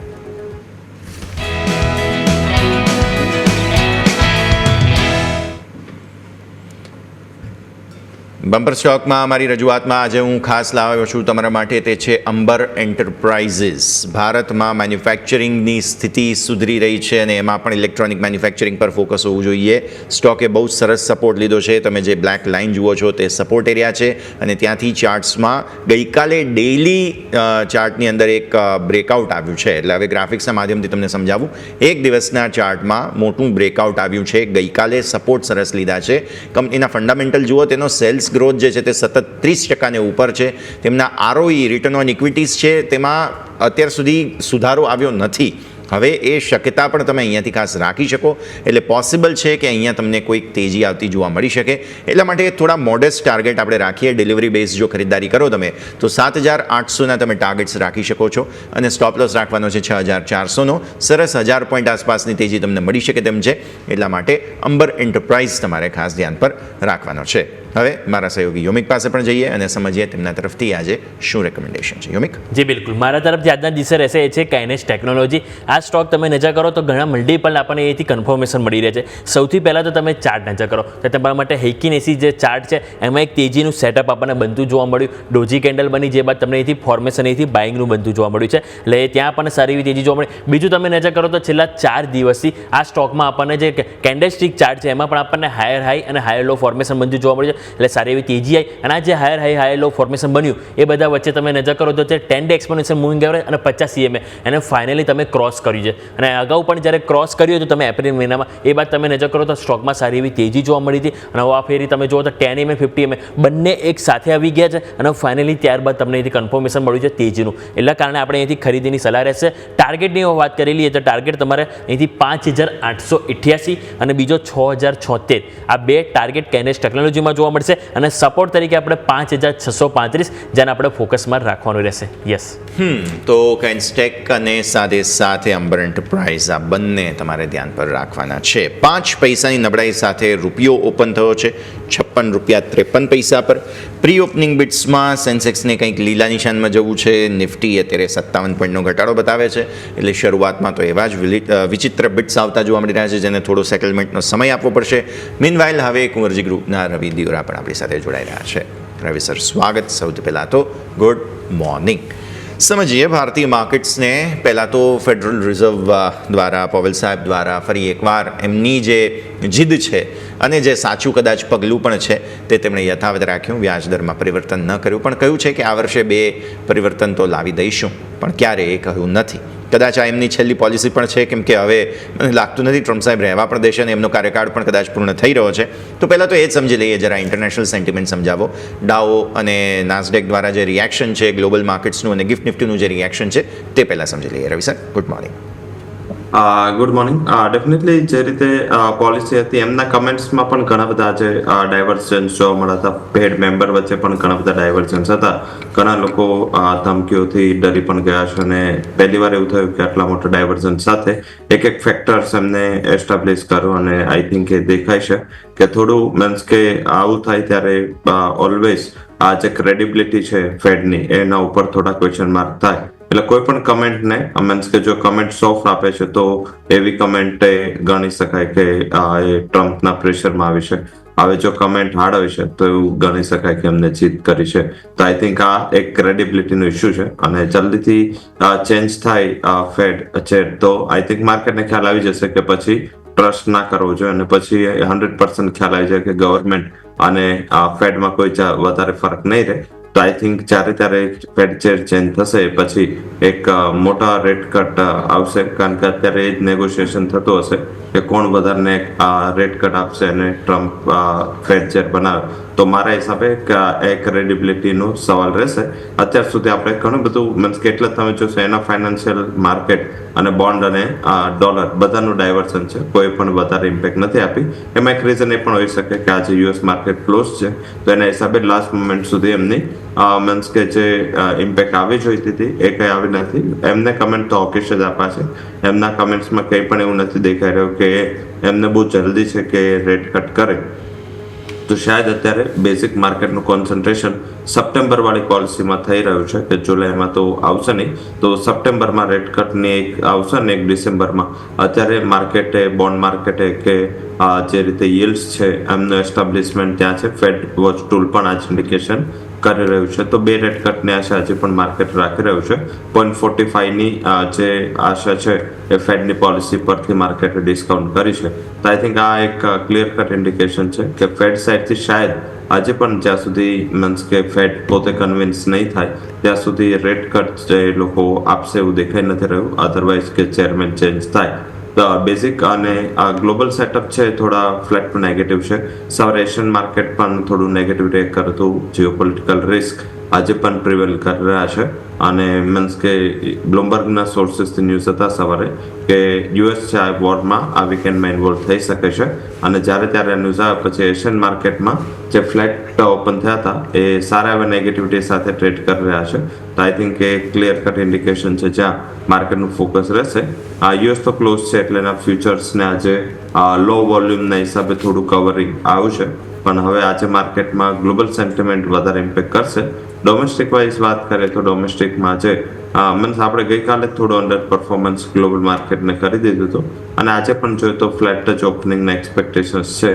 તો ગ્લોબલ લોકલ અત્યારે થોડા મ્યુટેડ સેન્ટિમેન્ટ છે. સ્ટોક સ્પેસિફિક અને સેક્ટર સ્પેસિફિક માહોલ રહી શકે છે અને ઇન્ડાઇસીસ સ્પેસિફિક એવું લાગી રહ્યું છે કે એક રેસ્ટોરન્ટ સાથેનો વેપાર રહેશે. આ એક જીઓપોલિટિકલ રિસ્ક પણ છે અને સાથે ફેડની જે પોલિસીમાં કંઈ રાહત ના મળી. આવતીકાલે ચાઇનાના સેન્ટ્રલ બેંકના રેટનું અનાઉન્સમેન્ટ મોર્નિંગમાં આવશે. આજે બેંક ઓફ ઇંગ્લેન્ડની પોલિસી અનાઉન્સમેન્ટ છે તો આઈ થિંક બંને એ પણ અનચેન્જ આવવાની એક્સપેક્ટેશન છે. ઘણા કટ પછી આજે બેંક ઓફ ઇંગ્લેન્ડ અનચેન્જ પોલિસીની એક્સપેક્ટેશન છે એના તરફથી, કારણ કે ત્યાં ઇન્ફ્લેશન નીચપ થઈ રહ્યું છે અને ફેડના જે રેશનલ હતા કે હજી પણ જે ટેરિફ છે એની ઇમ્પેક્ટ ઇન્ફ્લેશન પર નથી આવી, એટલે જો હવે ટેરિફની ઇમ્પેક્ટ ઇન્ફ્લેશન પર આવે તો એમને ડર છે કે આગળ જતા એક મોટું મીન્સ કે ઇન્ફ્લેશનમાં ઉછાળો આવી શકે. તો શાયદ લાગી રહ્યું છે કે ફેડ થોડું ફોરવર્ડ લુકિંગ થઈ અને અત્યારે રેટમાં સ્ટેટસ કો રાખી રહ્યું છે. પણ જો ગવર્મેન્ટનું પ્રેશર, કારણ કે હજી ફેડ છે નથી લઈ રહ્યા, પણ જ્યારે ત્યારે પ્રેશર આવશે તો રેટ કટ ચાલુ થશે. પણ અત્યારે માર્કેટ સપ્ટેમ્બરને ડિસ્કાઉન્ટ કરી રહ્યું છે. જી બિલકુલ. તો ઓવરઓલ અહીંયા જ આપણે સમજવાનો પ્રયત્ન કર્યો કે જે રેટ કટની સાયકલ છે જેને આપણને માર્કેટ સાથે કઈ રીતે આપણે અહીંથી જોવું જોઈએ. પરંતુ સર હવે આજે એક્સપાયરી છે નિફ્ટીની, તો સ્વાભાવિક છે કે એક વખત નિફ્ટી અને બેંક નિફ્ટી ઉપર તમારી સ્ટ્રેટેજી જાણી લઈએ. કયા લેવલ છે કે જે આજે આપણે ફોકસ કરીશું સર? બેંક નિફ્ટીમાં મારા હિસાબે ઉછાળો શરૂઆતી નિફ્ટી બેંક નિફ્ટીમાં આવશે, પણ હાયર લેવલે સસ્ટેનેબિલિટી થોડી ઇશ્યુ છે અને 25,000 ઉપર અત્યારના ફેક્ટર પર 1-2 દિવસ સસ્ટેન થવું અઘરું છે. 25 ઉપરનું ક્લોઝિંગ સાયકોલોજીકલ અને ટેકનિકલ બંને ઇમ્પોર્ટન્ટ છે, કારણ કે 2 થી 3 ટ્રેડિંગ સેશનથી આ લેવલને ક્રોસ કરવાની માર્કેટ રાહ જોઈ રહ્યું છે, પણ ક્રોસ નથી થઈ રહ્યા. તો જ્યાં સુધી 25 ઉપર ક્લોઝ ના થાય નિફ્ટી ત્યાં સુધી ઉછાળે મારા હિસાબે એક વેચવાલીનું પ્રેશર કન્ટિન્યુ રહી શકે છે. તમને સેકન્ડ હાફમાં કે પછી માર્કેટ ઓપન થયાના એકાદ કલાક પછી ફરીથી સેલિંગ પ્રેશર છે કાલે આપણે જોયું હતું એ થોડું હાયર લેવલથી જોવા મળી શકે છે. ટેકનોલોજી સ્ટોક્સમાં થોડું લાગી રહ્યું છે કે એક રેસ્ટન્સ રહેશે. ફાઇનાન્શિયલ સ્ટોક્સમાં એક સબડ્યુટ મોમેન્ટમ રહેશે. તો મેજરલી જે ઇન્ડાઇસીસના હેવી વેટ છે ત્યાં હાયર લેવલથી થોડું સેલિંગ પ્રેશર માટે પ્રિપેર રહેવું જોઈએ. તો મને એવું દેખાઈ રહ્યું છે કે આજે ઉછાળે વેચવાલીની રણનીતિ નિફ્ટી બેંક નિફ્ટીમાં રાખવી જોઈએ. બેંક નિફ્ટીની વાત કરીએ તો બેંક નિફ્ટીમાં પણ આજે જે લેવલ ફ્યુચર માટે વોચ કરવાનું છે એ આઈ થિંક 56,000નું ત્યાં પણ એક સાયકોલોજીકલ છે અને 56,050નું એક ટેકનિકલ રેઝિસ્ટન્સ છે. જો આ ક્રોસ થાય છે તો જ અહીંયા નવી ખરીદી કરવી જોઈએ. અધરવાઇઝ મારા હિસાબે સેક્ટર અને સ્ટોક સ્પેસિફિક મોમેન્ટમ રાખવું જોઈએ. જે લોકો એક્સપાયરી બેઝ ટ્રેડ કરે છે એ લોકો આઈ થિંક કે આજે પુટ ઓપ્શન નું ધ્યાન રાખી શકે. 25,000નો કોલ પણ જ્યારે નિફ્ટી ઉછાળો આપે છે ત્યારે એ પણ વેચી શકે. તો એક્સપાયરી બેઝ પણ તમે ટ્રેડ કરી શકો. બટ થોડું માર્કેટમાં 1-2 દિવસ જ્યાં સુધી આનું ક્લેરિફિકેશન નથી આવતું કે યુએસ ઇન્વોલ્વ નહીં થાય આ વોરમાં, ત્યાં સુધી મારા હિસાબે થોડું આપણે અંડર પરફોર્મ કરશું. સેકન્ડ કે સૌથી મોટી વાત છે જે થોડું માર્કેટ અત્યારે મિસ કરી રહ્યું છે એ ગઈકાલે યુએસ પ્રેસિડેન્ટનું કમેન્ટ હતું.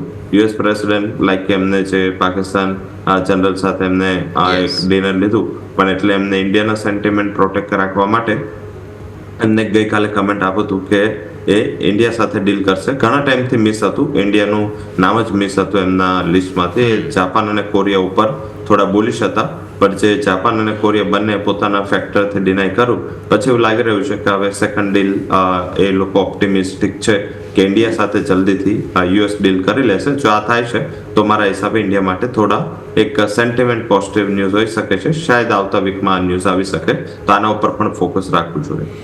ઓકે, સો એકદમ ફ્લેટ તમને ઓપનિંગના સંકેતો પણ સરે જેમ કહ્યું તેમ આપી રહ્યા છીએ અને થોડા એવા ઘટાડાના સેન્ટિમેન્ટ્સ હવે અહીંયાથી ખાસ બની રહ્યા છે. ઓકે, ક્વિક બ્રેકનો સમય. બ્રેક બાદ રવિ સરની આજની પસંદગી અને ત્યારબાદ સ્ટોક સ્પેસિફિક રેકમેન્ડેશન્સ બધા આપણે કરીએ બ્રેક બાદ.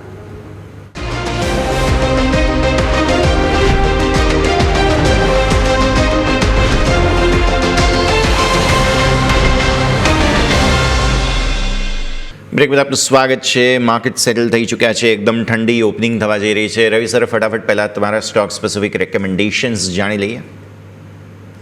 ઝડપથી આજે સ્ટોક સ્પેસિફિક તો ખાસો માહોલ દેખાઈ રહ્યો છે. પહેલી રેકમેન્ડેશન ટ્રેન્ડ રહેશે. આ ટ્રેન્ડમાં આજે ફ્રન્ટ હાઉસીસ પણ બુલિશ છે અને આમ પણ આઈ થિંક અહીંયા જે સ્ટ્રક્ચર છે ખાસું સાઉન્ડ દેખાઈ રહ્યું છે. ટાટા કન્ઝ્યુમરે પણ પોતાની પ્રોડક્ટ્સ માટે ઘણું સારું ઓપ્ટિમિસ્ટિક કમેન્ટ આપ્યું છે. હવે ટાટા કન્ઝ્યુમરની જેટલી બધી પ્રોડક્ટ્સ છે ટ્રેન્ડમાં આઈ થિંક મળે છે. સાથે મીન્સ કે ફંડ હાઉસીસ છે, MS નું ઓવરવેટની સ્ટ્રેટેજી છે અને 6,360 ટાર્ગેટ છે. મારા હિસાબે ઇઝીલી અચીવેબલ છે. અહીંયા ખરીદારી કરવી જોઈએ. 57.80 આસપાસ ખરીદારી કરો અને સ્ટોપ લોસ રાખી શકાય 5710. ઉપરની બાજુ 5920 સુધીનો ટાર્ગેટ અહીં આવી શકે છે. તો પહેલી રેકમેન્ડેશન ટ્રેન્ડ રહેશે. સેકન્ડ રેકમેન્ડેશન આજના દિવસે ટાટા એલેક્સાઈ રહેશે. અહીંયા પણ ખરીદારી કરો. સેકન્ડ ટાટા ગ્રુપ સ્ટોક 6600 સુધીનો ટાર્ગેટ અહીં આવી શકે છે. 6350 ના સ્ટોપ લોસ થી તમે અહીંયા બાઇંગ સ્ટ્રેટેજી લઈ શકો છો. અને આઈ થિંક થર્ડમાં થોડું અસમંજસ છે કે લાઈક મીન્સ જ્યારે ત્યારે માર્કેટ આવી રીતે અનસર્ટેન હોય છે ત્યારે ભારતીય એરટેલમાં એક સારી મોમેન્ટમ હોય છે. ભારતીય એરટેલ વધારે ફોકસ્ડ લાગી રહ્યો છે. 1866 ખરીદી કરો. સ્ટોપ લોસ 1840 રાખો. 1910 સુધીનો ટાર્ગેટ ભારતીય એરટેલમાં આવી શકે છે. તો ભારતીય એરટેલ સાથે ટાટા એલેક્સાઈ અને ટ્રેન્ડ આ ત્રણેય F&O બેઝ સ્ટોક છે અને ત્રણેયમાં કેશ બેઝ પણ તમે કરી શકો. અને ત્રણેયમાં મને એવું દેખાઈ રહ્યું છે કે આજે સારા ઉછાળાના સંકેત દેખાઈ રહ્યા છે અને માર્કેટના આ ત્રણ થોડા ડિફેન્સિવ સ્ટોક પણ છે. તો despite of market volatility weakness અહીંયા તમને આઉટ પરફોર્મન્સ બનતું જોવા મળી શકે. જી બિલકુલ. તો ઓવરઓલ અહીંયાથી ટોટલ 3 સ્ટોક છે કે જ્યાં તમારું ખાસ કરીને ફોકસ હોવું જોઈએ. ભારતીય એરટેલ, ટ્રેન્ડ. ઇવન ટ્રેન્ડ જેમ સર વાત કરી કે ઓલરેડી આપણને મેક્વેરી તરફથી રિપોર્ટ પણ આવ્યો છે જેમણે પણ અહીંયાથી ખરીદીની સલાહ આપી છે. એટલે 3 સ્ટોક જે તમારા રડાર પર હોવા જોઈએ.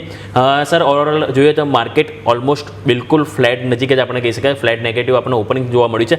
પરંતુ એની પહેલાં સર એક વખત તમારી પાસે હું કોમોડિટીનો પર રિવ્યૂ લઈ લઉં કે જે રીતે ઈરાન ઇઝરાયલનું જે તણાવ વધી રહ્યો છે એવા બધા વચ્ચે આપણે જોઈએ તો આપણું જે માર્કેટ કરતાં આપણે જે કોમોડિટી માર્કેટ છે ઇક્વિટી માર્કેટ કરતાં એ વધારે આપણને રસપ્રદ હાલ જોવા મળી રહ્યું છે. ગઈકાલે પણ સર આપણે જોઈએ તો નેચરલ ગેસમાં 5 થી 6% ઉછાળો હતો અને આપણે જોઈએ તો ક્રૂડ ઓઇલમાં પણ બ્રેન્ટ હવે આપણને $76 પાર જોવા મળી રહ્યું છે. ચાંદીમાં, ગોલ્ડમાં પણ જોઈએ સારી રીતે આજે ઓપનિંગ બધામાં થોડુંક નર્વસ સાથે છે. પરંતુ અહીંયા સર કંઈક મોકો બની રહ્યો તો એક વખત સર ત્યાં પર રિવ્યૂ કરી લઈએ. ઝડપથી જ્યારે અનુમાન નહોતું ત્યારે ક્રૂડ સારું ચાલી ગયું. પછી ક્રૂડનું અનુમાન આવા બધા ટાર્ગેટ ઉપર કરવાનું સ્ટાર્ટ કર્યું તો એ કન્સોલિડેશન સ્ટાર્ટ કરી દીધું ક્રૂડ અને નેચરલ ગેસ ઉપર વધારે ફોકસ છે. નેચરલ ગેસ ઉપર ફોકસ વધારે એના હિસાબે છે કે એક તો નેચરલ ગેસ છે એ ઈરાનનો થોડો હોલ્ડ પણ સારો છે અને જે પણ ઇઝરાયલે અટેક કર્યો છે ઈરાનની ઘણી બધી ફેસિલિટીઝ પર એમાં વર્લ્ડની વન ઓફ લાર્જેસ્ટ મીન્સ કે ગેસ પ્રોડ્યુસિંગ કંપનીના પ્લાન્ટ પર પણ એમને એક હુમલો કર્યો હતો. એના હિસાબે તે સદંતર પ્રોડક્શન બંધ છે. તો નેચરલ ગેસના પ્રાઇસ એના હિસાબે ઉછળ્યા છે. ક્રૂડ ડેફિનેટલી એક નોર્થવર્ડ ડિરેક્શનમાં મોમેન્ટમ આપી રહ્યું છે અને મીન્સ કે એ ડિરેક્શન ચાલુ રહેશે. જો યુએસ આમાં ઇન્વોલ્વ થશે તો આઈ થિંક આ તણાવ ઓર વધશે. હાલાકી પછી એ શોર્ટ લિવ થઈ જશે. જ્યારે યુએસ ઇન્વોલ્વ થશે ત્યારે જ આ તણાવ છે ખતમ થશે. બટ ત્યાં સુધી થોડું પ્રાઇસીસ એની એક ઓપ્ટિમિસ્ટિકમાં રહી શકે છે કે આવું કંઈ થાય. સાથે નેચરલ ગેસ પણ એવું દેખાઈ રહ્યું છે કે અહીંયા હજી પણ પ્રાઇસીસમાં અપસાઇડના ચાન્સ છે. ગોલ્ડ આઈ થિંક હજી આ વીકેન્ડ સુધી પોઝિટિવ રહેશે. સિલ્વર પણ આઈ થિંક 1,10,000 ઓલમોસ્ટ અપ્રોચ કરી થોડું પ્રોફિટ બુકિંગ આવ્યું છે. બટ સિલ્વર આઉટ પરફોર્મ કરશે જો આ તણાવ જેવું દૂર થશે, જેવું સમાપ્ત થશે. મારા હિસાબે સિલ્વરમાં ફરીથી નવા રેકોર્ડ બની શકે છે. તો આઈ થિંક સિલ્વરમાં પણ ઘટાડે બાઇંગનો અપ્રોચ રાખવો જોઈએ. 1,15,000 સુધી સિલ્વર જવા માટે સક્ષમ છે. 1,06,000 આસપાસ ત્યાં ખરીદી કરવી જોઈએ. ક્રૂડમાં મારા હિસાબે શોર્ટ ટર્મમાં ઉપર 6500 સુધીના ટાર્ગેટ માટે ખરીદી કરવી જોઈએ. 6300 નો સ્ટોપ લોસ રહેશે અને નેચરલ ગેસમાં પણ આઈ થિંક 370 સુધીનો ટાર્ગેટ જઈ શકે છે. 345 બાય કરવું જોઈએ અને એક નાનો સ્ટોપ લોસ 340 નો રાખવો જોઈએ. ઓકે, થોડા નાના સ્ટોપ લોસ સાથે કામ કરવાની સલાહ બની રહી છે. નજર રાખીશું. માર્કેટ્સ ઓપન થઈ ગયા. શરૂઆત 24,814 જે ગઈકાલનો ક્લોઝ હતો તેને ઉપર જવાની કોશિશ એટલે ટિકમાં ગ્રીન ગયા અને ત્યારબાદ ઘટાડો છે 24,767 એટલે કે ગઈકાલના લો તરફ આગળ વધવાની કોશિશ માર્કેટે શરૂઆતમાં કરી છે. બેંક નિફ્ટી પર નજર કરીએ 55,689 એટલે કે ગઈકાલના લો હજુ પ્રોટેક્ટેડ છે કેમ કે 55,500ના હતા. ઉપર 55,861ના અત્યારે ફિલહાલ સોફાર લેવલ્સ બન્યા છે. જોઈએ આગળ શું પરિસ્થિતિ. વોલેટિલિટી ઇન્ડેક્સ થોડો ફર્ધર કૂલ ઓફ બતાવી રહ્યું છે. 14,28ના બંધ સામે 13,93 સુધી ગયા. થોડો વધારો છે અત્યારે ફિલહાલ જે બતાવે છે ડેફિનેટલી અસર. અને સાથે સાથે જુઓ ઇન્ડેક્સ તમારું લીલા નિશાનમાં આવી રહ્યું છે 24,800 આસપાસ ફરી એકવાર. એટલે જોઈએ હવે શું પરિસ્થિતિ બને છે. મિડ કેપ સ્મોલ કેપ અત્યારે લીલા નિશાનમાં રહેવાની બેરલી કોશિશ કરી રહ્યા છે. જોઈએ હવે શું પરિસ્થિતિ બને છે. અહીંયા પણ કોઈ સ્પષ્ટતા સોફાર નથી. રેન્જ બહુ પાતળી છે શરૂઆતમાં એટલે કોઈ પણ ખાસ એક્શન નથી. સેક્ટર સ્પેસિફિક જોઈ લઈએ તો સૌથી સારી ખરીદારી આજે પણ ઓટો સ્ટોક્સમાં છે, ડિફેન્સ છે, ત્યારબાદ ફોલો કરી રહ્યું છે કન્ઝ્યુમર ડ્યુરેબલ્સની અંદર થોડી ખરીદારી. અગેન ગઈકાલના ક્લોઝમાં તમને યાદ હશે કે આ સેક્ટર સરસ ચાલ્યું હતું, કન્ઝમ્પશન સારું ચાલ્યું હતું, ઇન્ફ્રાસ્ટ્રક્ચરની અંદર થોડી એવી ખરીદારી. વેચવાલી આઈટીમાં છે, બહુ સિગ્નિફિકન્ટ નથી પણ હા 5% આસપાસ. સરકારી બેંક્સમાં થોડું પ્રોફિટ બુકિંગ ફરી એકવાર 5% આસપાસ. બેંક્સ થોડા નર્વસ છે, પ્રાઇવેટ બેંક્સ હજુ કંઈ ખાસ પરફોર્મ કરી શક્યા નથી, જેના કારણે અત્યારે માર્કેટ થોડા નર્વસનેસ બતાવી રહ્યા છે. આગળ વધીએ, હવે ટોપ ગેઇનર્સ લૂઝર્સ જાણી લઈએ. સ્ટોક સ્પેસિફિક કયા કાઉન્ટર્સ અત્યારે સમાચારોમાં બાદ અને હવે નિફ્ટીના ઓપનિંગ બાદ સામે આવી રહ્યા છે, યોમિક તમારા પાસેથી જાણી લઈએ. જી બિલકુલ. આજે આપણે જોઈએ તો નિફ્ટીમાં આપણને ટોપ ગેનરમાં આઈસર મોટર્સ, હીરો મોટોકોર્પ, ગઈકાલે પણ આપણે જોયું તો આપણને ઓટો સેક્ટર સારી તેજીમાં હતું. આજે પણ તમે જુઓ તો ઓટો સેક્ટરમાંથી ટોપ 2 સ્ટોક આપણને ટોપ 2 ગેનર તરીકે નિફ્ટીમાં સામેલ જોવા મળી રહ્યા છે. બંનેમાં 0.5% થી 1% સુધીની તેજી જોવા મળી રહી છે. વિપ્રો, સિપ્લા, ભારતીય એરટેલ આ બધા સ્ટોક જ્યાં 1.5% થી 0.5%ની મજબૂતી છે. ટોપ લૂઝર્સમાં નજર કરો તો ટેક મહિન્દ્રા, ગઈકાલે TCS હતો ટોપ લૂઝર્સમાં, આજે ટેક મહિન્દ્રા સામે આવી રહ્યું છે 1.5%ની કમજોરી. ઇન્ડસઇન્ડ બેંક ગઈકાલે 5%ની તેજી બાદ આજે થોડું કુલ ઓફ થતું જોવા મળ્યું છે અને 0.5% સ્ટોક નીચે જોવા મળ્યું છે. ઇન્ફોસિસ, ICICI બેંક અને HDFC લાઇફ આ બધા સ્ટોક છે કે જે આજે આપણને 5% થી 1% સુધીની નરમાશ જોવા મળી રહી છે. યસ, તો આ બધા જ સ્ટોક છે કે જેને ધ્યાન પર રાખીશું. આવો હવે એક બ્રેકનો સમય થઈ ગયો છે. બ્રેક બાદ માર્કેટ્સ ઓપનિંગ બાદ કયા સ્ટોક્સ અત્યારે ફિલહાલ ખબરોમાં જોવા મળી રહ્યા છે, નજર કરીએ બ્રેક બાદ.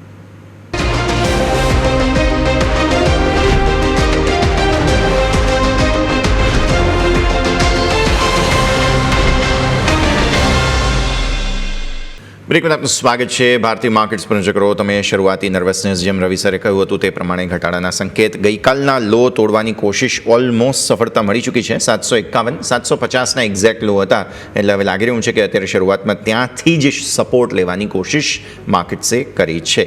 પણ આગળ વધીએ, ડિફેન્સ સ્ટોક્સમાં બાઇંગ આજે આવતું જોવા મળી રહ્યું છે, એટલે દિવસની શરૂઆતમાં તમને ત્યાંથી જ ફરી એકવાર એક્શન, કેમ કે ગ્લોબલ જીઓપોલિટિકલ ટેન્શન અને આ તે બધાની વચ્ચે ફરી એકવાર મજબૂતી તમને ત્યાંથી જ આવતી જોવા મળી રહી છે. ડિફેન્સ સ્ટોક્સ આમ જોવા જાઓ તો રવિ સર મોંઘા લાગે બધાને, વેલ્યુએશન સાથે બધાની ચિંતા હોય, બહુ ચાલી ગયા છે તેવા સવાલો હોય, પણ જે રીતે એક તો ગ્લોબલ ટેન્શન છે અને ગ્લોબલ ટેન્શન પૂરું થયા પછી પણ બધાના સ્ટોક પૂરા થઈ ગયા હશે, એટલે નવો સ્ટોક ભેગો કરવા માટે પણ ઓર્ડર બુક બધાની જબરદસ્ત રહેવાની છે. એક વખત સેક્ટોરિયલ રિવ્યૂ લઈ લઈએ સર.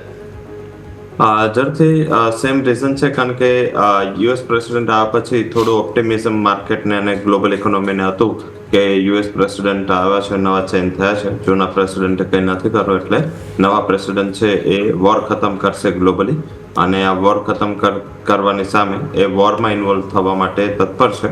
તો આઈ થિંક આ એક ડેફિનેટ રીઝન છે. સાથે આજે મીન્સ કે 5th જનરેશન ફાઇટર જેટ માટે પણ ગવર્મેન્ટ આવેદન મંગાવે છે. તો ઘણી બધી કંપનીઓ ઇન્ક્લુડિંગ HL, કેની એન્સલરી આસપાસની બધી કંપનીઓ આજે એના હિસાબે પણ થોડી ફોકસમાં છે, કારણ કે મીન્સ કે આનું ટેન્ડર બહાર પડી ચૂક્યું છે અને આ કંપનીઓને ઇન્વાઇટ બધાને કરી છે ગવર્મેન્ટે. તો મારા હિસાબે જે ફેક્ટર છે તમારે શોર્ટ ટર્મ માટે અહીંયા એવિએશન મીન્સ કે જે ફાઇટર જેટ બનાવતી કંપનીઓ અને એન્સલરી બનાવતી કંપનીઓ પર થોડું ફોકસમાં રહેશે. ગ્લોબલી આ જીઓપોલિટિકલ રિસ્ક એવું દેખાઈ રહ્યું છે કે હજી પણ પ્રિવેલ રહેશે. હજી જલ્દીથી આ રિસ્ક ઘટે એવું દેખાઈ નથી રહ્યું, અને સાથે જ્યારે ત્યારે આ રિસ્ક વધશે અને પર્ટિક્યુલર જો યુએસ આમાં સામેલ થશે તો મારા હિસાબે હજી પણ અહીંયા કંપનીઓ છે એને વધારે એક સારી સ્ટ્રેન્થ જોવા મળશે. સાથે જે રીતે ઇન્ડિયાના રિલેશન્સ છે જે ગ્લોબલી ઇમ્પ્રૂવ થઈ રહ્યા છે, પર્ટિક્યુલર હવે આપણે યુએસ અને મોટી ઇકોનોમીમાંથી પોતાનું ધ્યાન જે છે એ ચાઇનાની જ સ્ટ્રેટેજી જેવું આપણે કરી રહ્યા છે. જે ચાઇના પણ એને જ્યારે પહેલાં યુએસ અને રશિયા તે જેટલી મોટી ઇકોનોમી હતી એને ટાર્ગેટ કરો, પરંતુ એને જે બેનિફિટ જોઈતો હતો એ ત્યાંથી ના મળ્યું, એટલે પછી એને પોતાની આખી સ્ટ્રેટેજી ચેન્જ કરીને નાની કન્ટ્રીઓ સાથે પોતાના રિલેશન ઇમ્પ્રૂવ કરવાનું સ્ટાર્ટ કર્યું, ને પછી ચાઇનાનો એકચ્યુઅલ ગ્રોથ ચાલુ થયો. એ રીતે જેવું લાગી રહ્યું છે કે ઇન્ડિયા પણ એક સાઈડ વળી ગયું છે.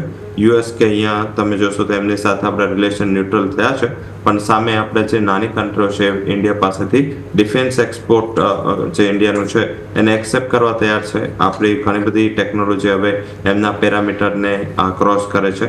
આપણે ઘણી જ્યાં આપણે ટેકનોલોજીમાં મહારત નથી ત્યાં આપણે રશિયા છે, ઇઝરાયલ છે, યુએસ છે, ફ્રાન્સ છે, આ બધી કન્ટ્રીઓની કંપનીઓ સાથે ટાઈપ કરીને આપણે એક્સેલન્સ લઈ રહ્યા છે. તો આઈ થિંક મને એવું દેખાઈ રહ્યું છે કે ધીરે ધીરે ડિફેન્સ સ્પેન્ડિંગ છે અહીંથી વધી શકે છે. ડિફેન્સ એક્સપોર્ટ પણ બધા જ ઓપ્ટિમિસ્ટિક છે અને આઈ થિંક આ ફેક્ટર છે. મારા હિસાબે આગળ જતા જો ઇન્ડિયાની ડિફેન્સ ઇન્ડસ્ટ્રી માટે જો સૌથી મોટું ડ્રાઈવર હોય તો એ લેબર, અને લેબરના હિસાબે ડિફેન્સનું મેન્યુફેક્ચરિંગ છે એ અહીંયા રહેશે. હજી ટેકનોલોજીમાં આપણે બહુ ટાઈમ લાગશે, બટ ડિફેન્સમાં આપણે જે ટાઈપ કરીને કરી રહ્યા છે, ડ્રોન બનાવી રહ્યા છે, સાથે આપણે જે મિસાઇલ્સ બનાવી રહ્યા છે, આની ડિમાન્ડ ગ્લોબલી વધી રહી છે કારણ કે ઇન્ડિયા લોઅર પ્રાઇસમાં આ જે પણ વસ્તુઓ છે એને એક્સપોર્ટ કરવા માટે કેપેબલ છે. તો આઈ થિંક જે લોંગ રેન્જ મિસાઇલ્સ છે, સાથે એન્સલરીઝ છે, અને હવે આગળ જતાં કદાચ ફાઇટર જેટ છે એ પણ ઇન્ડિયામાં બનશે અને ગ્લોબલ એક્સપોર્ટ થશે. તો આ સેક્ટર ઘણું ઓપ્ટિમિસ્ટિક છે, જેમાં ટોપિક જે આપણે આગળ પણ ઘણીવાર ચર્ચા કરી છે, પારસ ડિફેન્સ, HL અને BL, આ ત્રણે ટોપિક રહેશે. જે બિલકુલ. તો ઓવરઓલ અહીંયાથી આપણે વાત થઈ ડિફેન્સ સ્ટોક કે જેમાં તમારે ખાસ કરીને અહીંથી ફોકસ હોવું જોઈએ. 3 સ્ટોક પારસ ડિફેન્સ, HL અને BL જ્યાં તમારે ખાસ કરીને ફોકસ કરીશું. પરંતુ સ્ટોક સ્પેસિફિક બીજું નજર કરીએ તો સર એક સિમેન્ટ્સ અને સિમેન્ટ્સ એનર્જી, આ બંને સર આજે એક વખત આપણે અહીંથી રિવ્યૂ કરવો જોઈએ કારણ કે આજે જે ડીલિસ્ટિંગ બાદ આજે આપણને જોયું તો લિસ્ટિંગ થવાનું છે સિમેન્ટ્સ એનર્જીનું, અને અહીંયા આપણને ઘણા બધા બ્રોકરેજ હાઉસ તરફથી રિપોર્ટ પણ આવ્યા છે. સિમેન્ટ્સ એનર્જી ઉપર જોઈએ તો એન્ટિક તરફથી પણ અહીંથી રિપોર્ટ આવ્યો હતો, તેમણે બાય સાથે 3179ના ટાર્ગેટ આપ્યા છે અને એમનું કહેવું છે કે કંપની પાસે જે 15,000 કરોડની જે ઓર્ડર બુક છે એનાથી આવનારા સમયમાં સારી એવી આવક થશે અને નાણાકીય વર્ષ 24-27માં તેઓ અહીંયાથી 35% CAGRને અહીંથી તેઓ ઉમ્મીદ રાખી રહ્યા છે. એટલે આ બધા સેન્ટિમેન્ટ છે કે જેના કારણે તેઓ સિમેન્ટ એનર્જી કે જે આજે લિસ્ટિંગ થઈ રહ્યો છે એના ઉપર પણ તેઓ પોઝિટિવ છે. સર જરૂરથી હું બહુ ઓપ્ટિમિસ્ટિક છું આ સેક્ટર અને આ સ્ટોક પર, અને આઈ થિંક કે ડેફિનેટલી ઘણા ટાઈમથી જો આનો એક રીઝન છે જ્યારે ABBમાંથી હિતાચી એનર્જીનું ડીમર્જર થયું અને એ પછી જે હિતાચી એનર્જીનો ગ્રોથ થયો એ લોકોએ આ હિસ્ટ્રી જોઈ છે. એક્સ્ટ્રાઓર્ડિનરીલી આ કંપનીઓનો ગ્રોથ છે. હાલાકી કમ્પેરેટિવ ABB સિમેન્ટ્સ એક જાયન્ટ અને મોટું ગ્રુપ છે. હવે એની સબસિડરી સેમ બિઝનેસ હિતાચી, હાલાકી હિતાચી પછી થોડું ડાયવર્સિફિકેશન કુલિંગ સેગમેન્ટમાં કરું, પરંતુ આગળ જતાં મને એવું દેખાઈ રહ્યું છે કે આ સિમેન્ટ્સ એનર્જી જે આજે નવી લિસ્ટ થવા જઈ રહી છે એનો આઉટલુક ઘણું સ્ટ્રોંગ છે. કદાચ ઇમિડિયેટલી આ 5%ની સર્કિટમાં હશે, થોડી ઓછી વોલ્ટાલિટી હશે, ઓછા વોલ્યુમ્સ હશે, કાઉન્ટર વોલ્યુમથી થોડું હાયર લેવલથી સેલિંગ આવશે, બટ મારા હિસાબે અહીંયા ખરીદારીનો અપ્રોચ રાખવો જોઈએ. જો શેરનું આજનું મેં લિસ્ટિંગ પ્રાઇસનું જે એક્સપેક્ટેશન્સ છે એ સર્કિટ આસપાસ જ અત્યારે એક્સપેક્ટેડ છે, બટ ઓલ ઓવર મારા હિસાબે એનું જે એક ફેર વેલ્યુએશન 2850 થી 2900 છે અને 4000 સુધી જવાના આના ટોટલી ટાર્ગેટ દેખાઈ રહ્યા છે. આ એક લોંગ ટર્મ સ્ટોરી છે. 2-3 વર્ષ હોલ્ડ કરશો તો મલ્ટીબેગર સ્ટોક સાબિત થઈ શકે છે. ઓકે, સો વ્યૂ આ પ્રમાણે અહીંયાથી ખાસ બની રહ્યું છે, નજર રાખીએ. સર, ગઈકાલે બહુ મહત્ત્વના સમાચાર આવ્યા હતા ફાસ્ટેગને લઈને. 3000 રૂપિયાની અંદર ફાસ્ટેગનું એન્યુઅલ 200 ટ્રીપ એટલે કે 200 ટોલ પ્લાઝાની એન્ટ્રી એક્ઝિટ મળી રહે એટલે એવરેજ જોવા જઈએ તો 15 રૂપિયા થઈ જાય. આઈડિયલ સ્ટેટમાં ક્યાંય પણ ફાસ્ટેગ જોઈએ, મતલબ ટોલ જોઈએ તો 50-60 રૂપિયા એવરેજ હોય છે, એટલે એની બદલે 15 રૂપિયા એટલે બહુ જ સરસ ફાયદો છે. રોડ પર ચાલનારા જેટલા વાહનો છે એટલે કમર્શિયલ વ્હીકલ્સ, પેસેન્જર વ્હીકલ્સ બંને આવી ગયા. રોડની સાથે જોડાયેલી ઇકોનોમી જેમાં ઇન્ફ્રાસ્ટ્રક્ચર, રોડ બિલ્ડ કરનારી કંપનીઓ, આ સિવાય તમે જુઓ તો ખાણીપીણીની કંપનીઓ, કેમ કે આ બધા જ હાઈવેની આસપાસ હોય, આ સમગ્ર સેક્ટર માટે બહુ મોટું બૂસ્ટ છે. ઇવન ઓટો તમે જુઓ તો આજે એક ટોપ ગેઇનિંગ સેક્ટર તરીકે સામે આવ્યું પણ છે.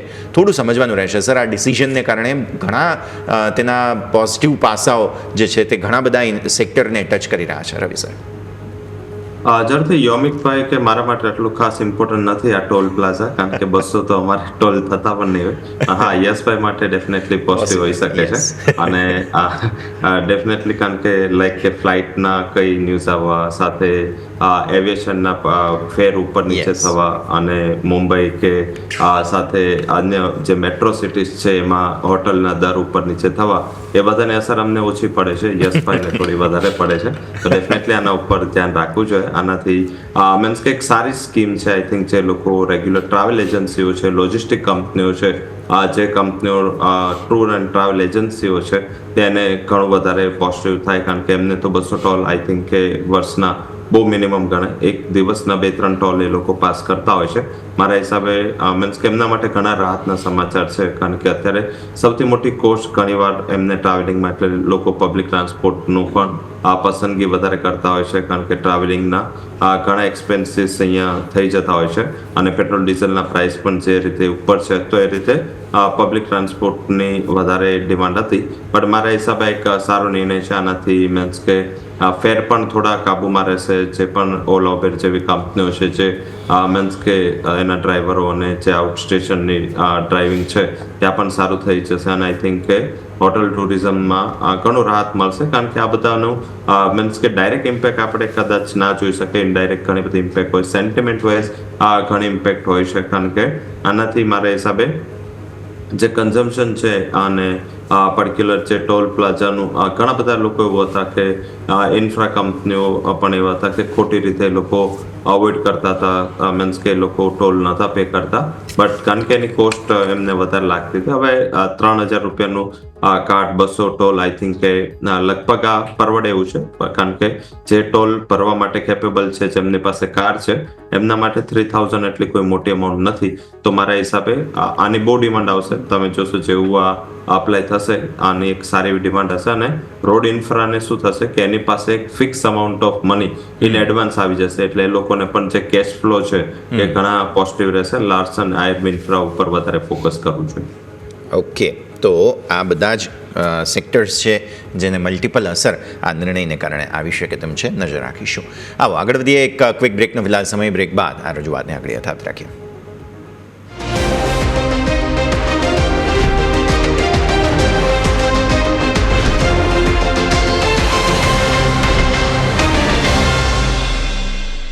બ્રેક બાદ આપનું સ્વાગત છે. માર્કેટ સામે જુઓ એક બાઉન્સ બતાવવાની કોશિશ ડેફિનેટલી કરી છે. શરૂઆતમાં 24,800 ઉપર, હવે ફરી એકવાર નીકળ્યા.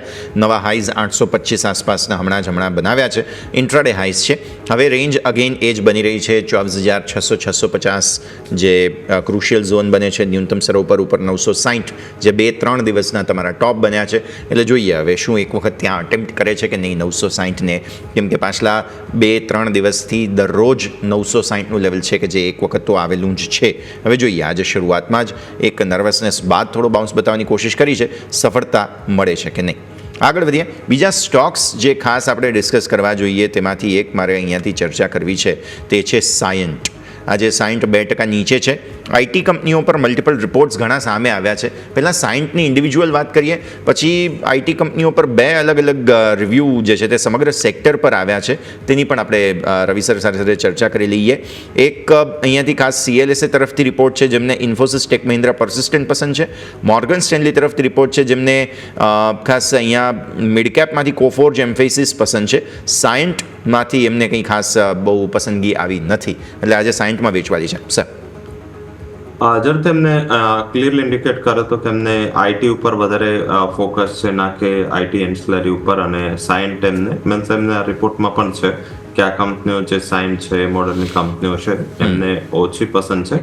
એમની પસંદગી કોફોર્જ, એમ્ફાસિસ જેવી IT company, HCL, LTI, tech Mahindra, TCS, Infosys અને વિપ્રો આ એમના પોર્ટફોલિયો સ્ટોક છે. હાલાકી એમાંથી એમને TCS, ઇન્ફોસિસ અને વિપ્રો વધારે પસંદ છે. મિડ કેપમાં કોફોર્જ, એમ્ફાસિસ. આમ પણ એમએસનું ઘણા ટાઈમથી કોફોર્જ અને એમ્ફાસિસ ઉપર પોઝિટિવ કવરેજ તો રહ્યું છે.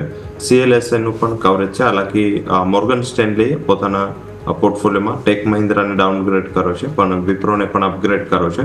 તો મિક્સ રિવ્યુ છે. આઈ થિંક સાયન્ટમાં આજે જે પ્રોફિટ બુકિંગ છે ડેફિનેટલી આનું જ રીઝન હોઈ શકે, કારણ કે પર્ટિક્યુલર ઘણા ટાઈમના એક પોઝિટિવ સ્ટ્રક્ચર બાદ આજે થોડો સ્ટોક છે એ આ રિપોર્ટના હિસાબે કરેક્ટ થયો છે. અને જો સાઇઝેબલ વોલ્યુમથી, સાઇઝેબલ કેન્ડલથી કરેક્ટ થયું છે, તો આજે ક્લોઝિંગ બેસિસ પર આ સ્ટોક છે આઈ થિંક 1290 અને 1280નું લેવલ પ્રોટેક્ટ રાખવું જોઈએ. અધરવાઇઝ અહીંયા કરેક્ટિવ મૂવ જારી રહેશે. મારા હિસાબે આ એક રિપોર્ટ સ્પેસિફિક મોમેન્ટમ છે, અને ઓલવેઝ એક ફેક્ટરની જ્યાં સુધી મેક્રો સ્પેસિફિક ઇવેન્ટ ના હોય ત્યાં સુધી ફોલોઅપ સેલિંગ મને નથી દેખાઈ રહ્યું અહીંયા આવશે. આ જો કરેક્શનમાં તમને સપોર્ટ આસપાસ 1280 આસપાસ મળે છે. કોન્ટ્રા કોલ લઈને ખરીદી કરી ચાલો. આ ઓવરસોલ્ડ છે, ઘણા બધા ફેક્ટર્સ પ્રાઇસિંગ થઈ ચૂક્યા છે. અને મીન્સ કે જે સાઇન છે એ મને એવું દેખાઈ રહ્યું છે કે નીચે 1280નું બેઝ ચાલવું જોઈએ. અને જ્યારે ત્યારે 13.60 ઉપર એક પણ ક્લોઝ આવશે તમને અહીંયા 15.50 સુધીનો ટાર્ગેટ જોવા મળી શકે છે. તો મારા હિસાબે આ ઘટાડો આજે જે જોવા મળ્યો છે 60માં એક ખરીદીની સારી તક છે.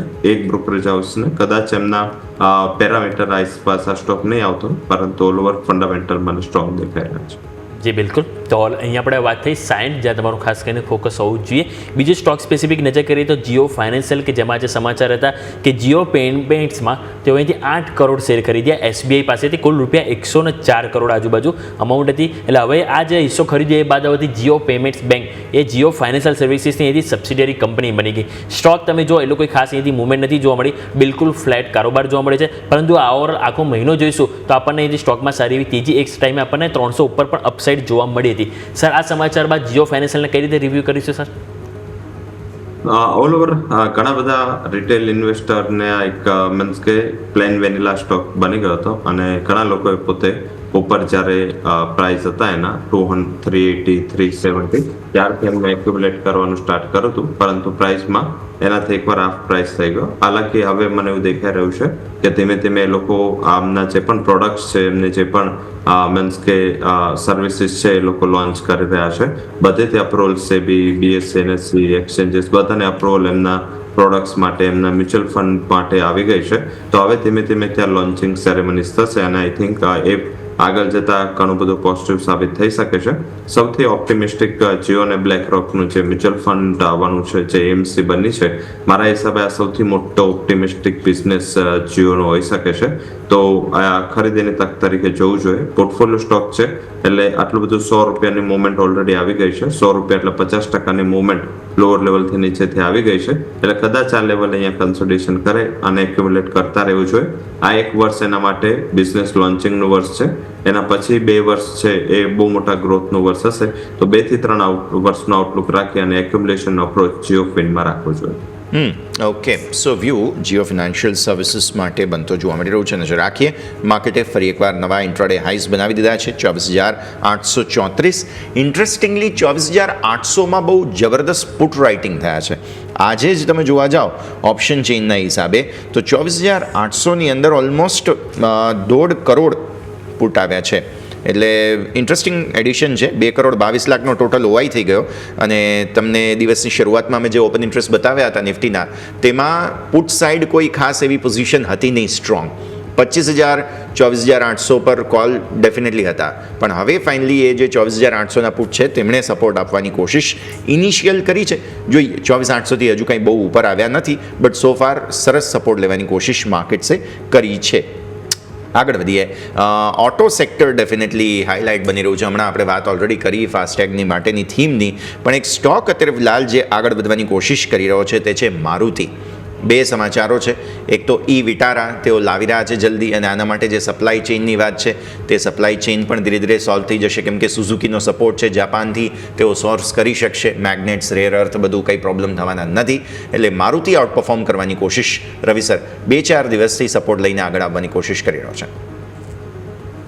ઝડપથી મારુતિમાં અને સાથે અક્રોસ ધ ઓટો બાસ્કેટ એક સારી તેજી છે. આઈસર, ટીવીએસ અને મારુતિ બધામાં એક સારું એવું ઓપ્ટિમિઝમ બન્યું છે. અને બેઝિક જે પોઝિટિવિટી નું ફેક્ટર છે, એક તો જે મીન્સ કે કાલે ફાસ્ટેગ એક સેન્ટિમેન્ટ પોઝિટિવ હતું. આ ઉપરાંત ગ્લોબલ માર્કેટમાં હજી તો થોડી સ્ટેબિલિટી દેખાઈ રહી છે. આટલી મોટી કરેક્ટિવ મૂવ નથી આવી, તો એના હિસાબે પણ ત્યાં થોડું મોમેન્ટ પોઝિટિવ છે. સાથે હવે આગળ જતા ઓટોમાં જે કન્ઝ્યુમર મોટા છે એનું ડોમિનન્સ બહુ વધી જશે, કારણ કે જે રીતે ટેરિફ આવ્યા છે ઓટોના, એ રીતે કન્ઝ્યુમર અત્યારે હવે પાવરમાં છે.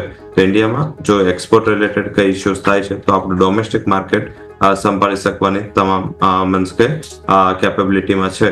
થોડું ટાટા મોટર અને જે ગ્લોબલ લિંક જે બજાજ ઓટો, અહીંયા થોડું કોશિયસ રહેવું જોઈએ. આ ઉપરાંત મારુતિ એનો મેજર માર્કેટ શેર તો ઇન્ડિયામાં જ છે, તો આઈ થિંક અહીંયા થોડું પોઝિટિવ સાઇડ ફોકસ છે. આઈસર મોટર, આઈ થિંક ત્યાં પણ ઘણા સારા ડેવલપમેન્ટ છે, ઘણું સારું પોઝિટિવિટી છે.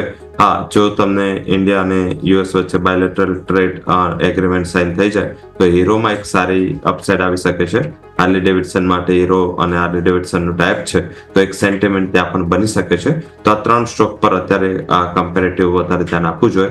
આઈસર મોટર, મારુતિ સુઝુકી અને હીરો મોટોકોર્પ. મને એવું દેખાઈ રહ્યું છે કે આ સેક્ટરમાં આ ત્રણ આગળ જતા આઉટ પરફોર્મર હોઈ શકે છે. ત્રણેયનો બેઝિક છે માર્કેટ શેર ડોમેસ્ટિક છે એમનો ઘણો મોટો પોઝિટિવ વે અને પોઝિટિવ ટોપિક સાબિત થઈ શકે છે. ગ્લોબલ ડોમિનન્સ વાળી કંપનીને અવોઇડ કરવી જોઈએ.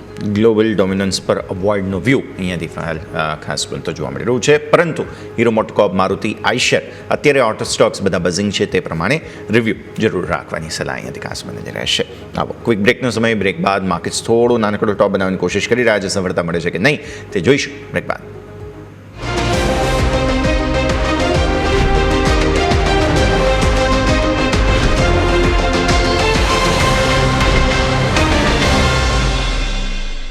બ્રેક બાદ આપનું સ્વાગત છે. ભારતીય માર્કેટ્સ પર નજર કરો તમે. અત્યારે ફિલહાલ 24,800ના પુટ રાઇટર્સે જે એડિશન કર્યું તેના કારણે થઈને એક તેજીનો સંકેત આવ્યો જરૂર છે.